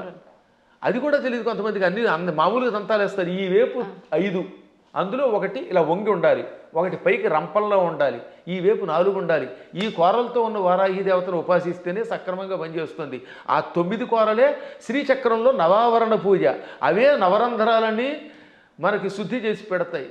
అక్కడ ఈ వారాహి దేవతకి ఒక్కొక్క దానికి ఒక్కొక్క బీజం ఉంది 9 కోరలకి అన్నమాట. అందుకే వారాహి వీర్య నందిత ఎయి అనంటే ఒకసారి ఎన్ని అక్షరాలు ఉన్నాయి? వారాహి వీర్య నందిత ఎయి 9 అదనమాట. ఇప్పుడు అర్థమైందా? ఆ 9 కోరలు. వారాహి వీర్య 5, నందిత ఎయి ఇక్కడ. ఇక కంఠస్థానంలో నమః అనే అక్షరం బీజం ఇక్కడ చేరుతుంది వారాహి దేవతకి. ఓంకారం ఊర్ధంలో ఉంటుంది. అందుకని ఓం వారాహి వీర్యనందితాయే నమః. మళ్ళీ వీటితో పాటు ముక్కులు, చెవులు, రంధ్రాల్లో ఓం ఐం హ్రీం శ్రీం అనే బీజములు, విశుక్ర ప్రాణహరణ వారాహి వీర్యనందితాయి. అంటే ఆకారం వేసేటప్పుడు ఏ బీజం ఎక్కడ వేయాలో వేసి, ఏ కోరలు ఎక్కడ వేయాలో, ఎక్కడ ఏ బీజం ఉందో తెలుసుకుని ఉపాసన చేయాలి. ఇంత ఉపాసన తెలియకుండా తొందరపడిపోయి పాఠాంతరం అనే శబ్దాన్ని తప్పుగా ఉచ్చరించారు అన్నారంటే అది ఎంత ప్రమాదం. అందుకే స్టేట్మెంట్ ఇవ్వడానికి ముందు నీ అర్హత తెలుసుకో. లేదా ఫలానా చోటండి పరమాచార్యులు వారు ఇక్కడ పాఠాంతరం ఉందని చెప్పారండి, లేకపోతే ఇంకొక ఆయన ఎవరో ఇలా పాఠాంతరం ఉందని చెప్పారండి, తుమ్మలపల్లి వారు కూడా పాఠాంతరం ఉందనే చెప్పారు, లేదా ఇంకో పెద్ద ఆయన చెప్పారండి అని చెప్పాలి. పాఠాంతరం అనాలి, అక్కడ తప్పనకూడదు. అలాగే ఇప్పుడు ఇక్కడ మనకి దక్షిణాదిలో మంత్రానికి ఒక స్వరం ఉంటుంది, ఒక్కొక్క దానికి ఒక్కొక్కటి ఉంటుంది అనమాట. రాజాధిరాజాయ ప్రసహ్య సాహినే నమో వయం వై శ్రవణాయ కుర్మహే సమే కామాన్ కామకామాయ మహ్యం కామేశ్వరో వై శ్రవణో దధాతు అని చెప్పాలి. ఈ మంత్రం మంది. ఇదే ఉత్తర భారత్లో రాజాధిరాజాయ ప్రసహ్య సాహినే నమో వయం వై శ్రవణాయ అని ఒక గొలుసు కట్టు స్వరం ఉంటుంది. కాబట్టి వాళ్ళు వేద పండితులే, వాళ్ళకి ఆ స్వరంతో నేర్పారు. ఇక్కడ మనకి దక్షిణ భారత్లో ఇది నేర్పారు. కాబట్టి ఇప్పుడు మనం ఇది విని అది తప్పు అంటామా? వాళ్ళు అది విని మనది తప్పు అనాలా? వాళ్ళ గురు పరంపరలో ఆ స్వరంతో ఉడుతుంది. స్వరాలు చాలా ఉన్నాయి. ఇలా స్వరాలు తప్పు అని చెప్పడం వల్లే ఒకప్పుడు పరాశరుడు అంతటి వాడు మళ్ళీ తపస్సు చేయవలసి వచ్చింది. ఆంజనేయుడి యొక్క కథలు ఉంటాయి పరాశర సంహితలో.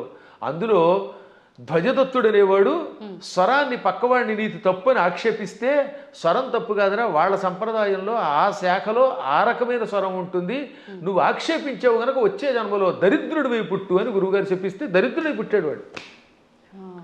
ఎంత తేడా ఉందో ఆలోచించండి. అందుకని నేను ఎప్పుడు తప్పని అన్నాను, పాఠాంతరంలో అలా ఉంది. సరే పూర్తిగా తప్పు చెబితే అది వేరే విషయం. శాస్త్రం అనలేరు కొంతమంది, శాస్త్రం శాస్త్రం ఏం చెబుతోందంటే అంటాడు. అంటే శాకి సాకి తేడా తెలియదు వాడికి. సా అనేది దంత్యం, శా అనేది తాళవ్యం. శాస్త్రం అనకుండా శాస్త్రం అంటే ఏం బాగుంటుంది? ఇప్పుడు మన వాళ్ళకి తెలుగు చెప్పక్కర్లే. పెళ్ళి అనమంటే పెళ్ళి, పెళ్ళి. వెళ్ళి అనమంటే వెళ్ళి, వెళ్ళి అంటే ప్రవాహం అని అర్థం అమ్మా. వెళ్ళి రండి అంటే అక్కడ ఇక్కడ నుంచి ఇంకో చోటకి ప్రయాణం అవ్వండి అని. అదే వెళ్ళి అంటే ప్రవాహం. పాల వెళ్ళి అంటే పాల యొక్క ప్రవాహం, క్షీర సముద్రం అని అర్థం. పాల వెళ్ళి అంటే ఏమనుకుంటున్నారు అర్థం?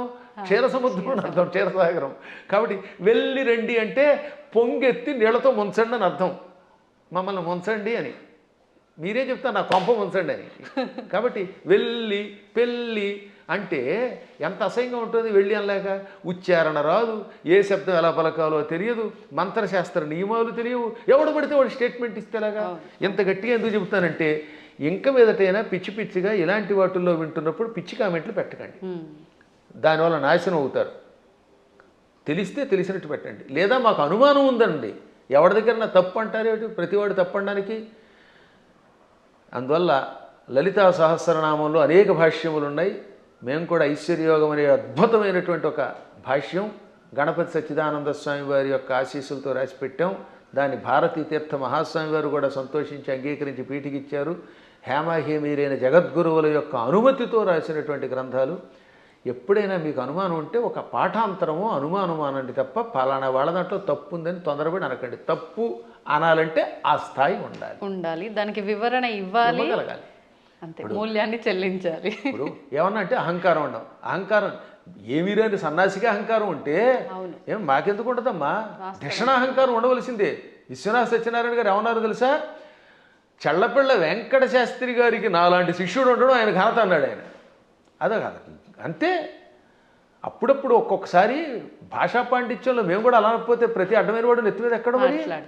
అందువల్ల చిన్నప్పటి నుంచి తిండి తిప్ప మానేసి ఎన్ని శాస్త్రాలు ఎన్ని వ్యాకరణాలు చదువుకున్నాం. 25 శతావధానాలు చేసిన వాడిని ఇంకోటి చూపించండి ప్రస్తుతానికి. మరి ఇన్ని శతావధానాలు చేసిన మమ్మల్నే మీరు నోటికి వచ్చినట్టు ఏదో కామెంట్ పెడితే ఏ అక్షరం ముక్కరా అని మిమ్మల్ని మేమేమనాలి? అవునా?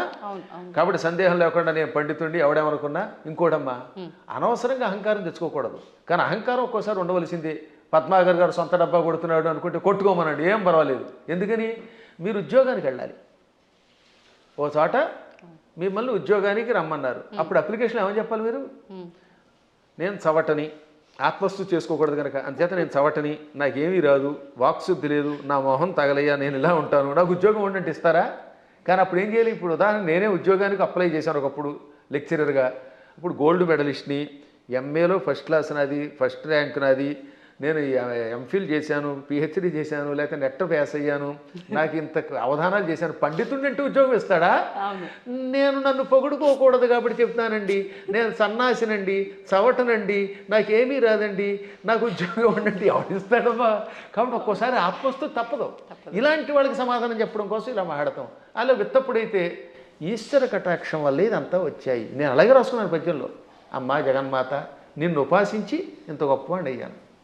అమెరికా వెళ్ళాను, చాలాసార్లు వెళ్ళాను. ఫస్ట్ టైం వెళ్ళినప్పుడు 2006లో 19 ఏళ్ల క్రితం అక్కడ ఓ అద్భుతమైన పద్యం చెప్పాను. ఏమని?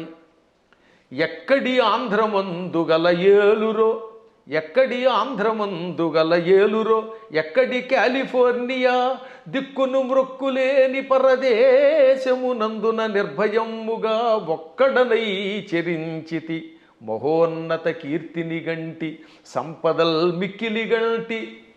ఇదంతా పొగడ్త కింద ఉంది కదా. ఎక్కడి ఏలూరు, ఎక్కడి కాలిఫోర్నియా దిక్కు మొక్కు లేని పరదేశంలో నిర్భయంగా ఒక్కడిని తిరిగాను, కీర్తి పొందాను, సంపదలు పొందాను. కానీ చివరిని ఏమన్నారు తెలుసా? మిక్కిలి కీర్తి గంటిని నీ పద జలేజము భక్తిని గొల్చి అంబిక. అది కొసం మెరుపు. ఇదంతా ఎలా వచ్చింది? నీ పాద పద్మములను భక్తితో ఆరాధించటం వల్ల. సంపదల్ మిక్కిలి గంటి నీ పద జలేజము భక్తిని గొల్చి అంబిక అని ఆ సంపదల్లో లకార పొల్లు చివర ఉండడం వల్ల జలేజములో అలుక్ సమాసంలో ఎతి కూడా పడింది దానికి అలాగా. కాబట్టి చిట్ట చివర అమ్మాయి ఇదంతా నీ అనుగ్రహం అంటాం, మేము ఎప్పుడు వినయంగానే ఉంటాం. కానీ ఒక్కొక్కప్పుడు అజ్ఞానికి సమాధానం చెప్పేటప్పుడు అంత గట్టిగా చెప్పాల్సిందే. కాబట్టి విశుక్ర ప్రాణహరణ అనే పాఠాంతరం ఎక్కువ బాగుంటుంది. పాఠాంతరంలో విషంగా ఉండవచ్చు, అది వేరే విషయం ఉంది, ఉన్నప్పటికీ ఇదే. కాబట్టి ఎవరికి ఏది కావాలంటే వాళ్ళ గురు పరంపరను పెట్టి దాన్ని సేకరించెదరుగాక అని మంగళాశాసనం చేస్తూ మరొక్కసారి మీ అందరి దగ్గర సెలవు తీసుకుంటున్నాను. ఈ 2 మాటలు కూడా చెప్పేయండి గురుగారు. ఇంకా ఇప్పుడు ప్రతి ఒక్కరిలో ఉన్న ఒక చిన్న డౌట్ ఏంటంటే వారాహి అమ్మవారు ఇప్పుడు మీరు చెప్పిన దాన్ని బట్టి పురాణాల నుంచి ఎప్పటి నుంచో ఉన్న విషయమే, కానీ ఇప్పుడు ఈ 3-4 సంవత్సరాల నుంచే కొత్తగా వింటున్నాం ఎక్కువగా. కాబట్టి ఎవరు ఆరాధించకూడదు, గోప్యంగా ఉంచాలి, గుప్త నవరాత్రులు ఇదంతా కూడా మాట్లాడుతున్నారు. అసలు వాస్తవం ఏంటంటే అక్కడ గోప్యంగా ఉంచమని ఎందుకన్నారంటే ఎవరికి పడితే వాళ్ళకి, అజ్ఞానులకి నాస్తికులకి, కమర్షియల్గా వాడుకునే వాళ్ళకి చెప్పకూడదు. ఇప్పుడు పెద్ద సమస్య ఏంటంటే కలియుగంలో ఒక ఆయన కష్టపడి ఉపాసన చేశాడు అనుకోండి, ఇంకెక్కడి నుంచి స్వార్థపరులు బయలుదేరుతున్నారు కొందరు. వాళ్ళు గుడి పెట్టేసి పీఠం పెట్టేసి ప్రజలు దోచుకుంటారు. మీరు చూస్తూనే ఉన్నారు కదా, చీరల్ని ప్రమోట్ చేసేవాడు, పూజల్ని ప్రమోట్ చేసేవాళ్ళు, బాబో ఎలా తయారయ్యారంటే అలా తయారయ్యారు. అందుకని వద్దని అండంలో ధర్మం ఉంది, కానీ అసలు ఉపాసన వద్దండం మనవాళ్ళం వద్దండానికి. భక్తి కలిగిన ఎవడైనా ఉపాసకుడే, ఎప్పుడూ ఉన్న ఉపాసనలు. కాకపోతే ఉపాసనలు అనేది మీ ఓపికలను బట్టి చెయ్యండి, మోసగాళ్ళ మోసంలో పడకండి. ఈ విషయంలో మాత్రం మోసగాడు తయారయ్యారు సందేహం లేకుండా. ఇంకా అక్కడి నుంచి వారాహి దేవతకి ఒక గుడి కట్టేయడం, అందరినీ నా దగ్గరికి వచ్చేయండి అనడం, దాంతో వచ్చిన వాళ్ళ దగ్గర ఏమో డబ్బులు లాగడం, చీరలు లాగడం, గందరగోళం అయిపోతుందమ్మా. వాళ్ళని దృష్టిలో పెట్టుకు చెప్పారు తప్ప ఉపాసనలు తిట్టట్లేదు అవతల వాళ్ళు కూడా. ఈ ఉపాసన పేరు చెప్పి వంచకత్వం ఎక్కువైపోవడం వల్ల వంచకులు దృష్టిలో పెట్టుకుని కొంతమంది వద్దన్నారు తప్ప, అన్నవాళ్ళు కూడా ప్రజల యొక్క బాగుని దృష్టిలో పెట్టుకున్నారు కదా, అది మంచిదే. నిజమైన ఉపాసకులు ఆడంబరం లేకుండా ఉంటారు. ఇప్పుడు ఎప్పుడైనా నేను పూజ చేశాను, ఒక్క పూజ బయట పదే చెప్పుకుంటా, డబ్బా కొట్టుకుంటావు, కొట్టుకోం, అత్యవసరం వస్తుంది ఒక్కోసారి. అలాంటప్పుడు చెప్పాలి తప్ప వీటితోటి అవతల వాళ్ళ దగ్గర డబ్బులు వసూలు చేయడం, వాళ్ళు మోసం చేయడం తప్పే. కానీ వారాహి ఉపాసన ఎప్పటిది కాదు, యోగ యోగాలుగా బ్రహ్మాండ పురాణంలో ఉంది. బ్రహ్మాండ పురాణం వ్యాసుడు రాశాడు, కొన్ని వేల సంవత్సరాల క్రితమే ఉంది. అవి కూడా కాదంటే అది వాళ్ళ కర్మ. సంతోషం అండి. మంచి అంటే ఒక నిర్ధారణ అనేది జరిగింది ప్రతి ఒక్కరికి కూడా. అంటే పెద్ద పెద్ద జ్ఞానులు యోగులే వారాహి అమ్మవారిని ఆరాధించరు, మీరెవరు ఆరాధించడానికి అని ఖచ్చితంగా చెప్పే వాళ్ళు ఉన్నారు ప్రస్తుతం మీడియా ముఖంగా. అసలు లేదు అందరూ ఆరాధించే వాళ్ళు. అంత మొత్తానికి జనాలకి ఏమైపోయిందంటే ఒక క్లారిటీ మిస్ అయిపోతుంది. సంతోషం గురుగారు, చాలా మంచి విషయాలు తెలియజేశారు. ఇంకా సమయం ఉంటే ఇంకా మాట్లాడాలని ఉంది, కానీ ఇప్పటికే చాలా సమయం అయిపోయింది. మీ అనుమతి ఉంటే మరొకసారి మరొక వీడియోలో తప్పకుండా మంచి విషయాలు మాట్లాడుకుందాం. ధన్యవాదాలండి. తవ్వుతున్న శివలింగం సరే దాన్ని అట్లా కప్పేసేయండి, చూపించదండి. కృష్ణ ఇస్ దేర్, మూర్తి పూజ కాదు, సాక్షాత్ బ్రజేంద్ర నందన భగవాన్ ఉన్నారు మూర్తిలో. ఏమీ ఆశించకుండా ఆరాధించే వాళ్ళు కూడా ఉన్నారా ప్రభుజీ? నిజమైన భక్తి అంటే మనకు తెలియదు కాబట్టి.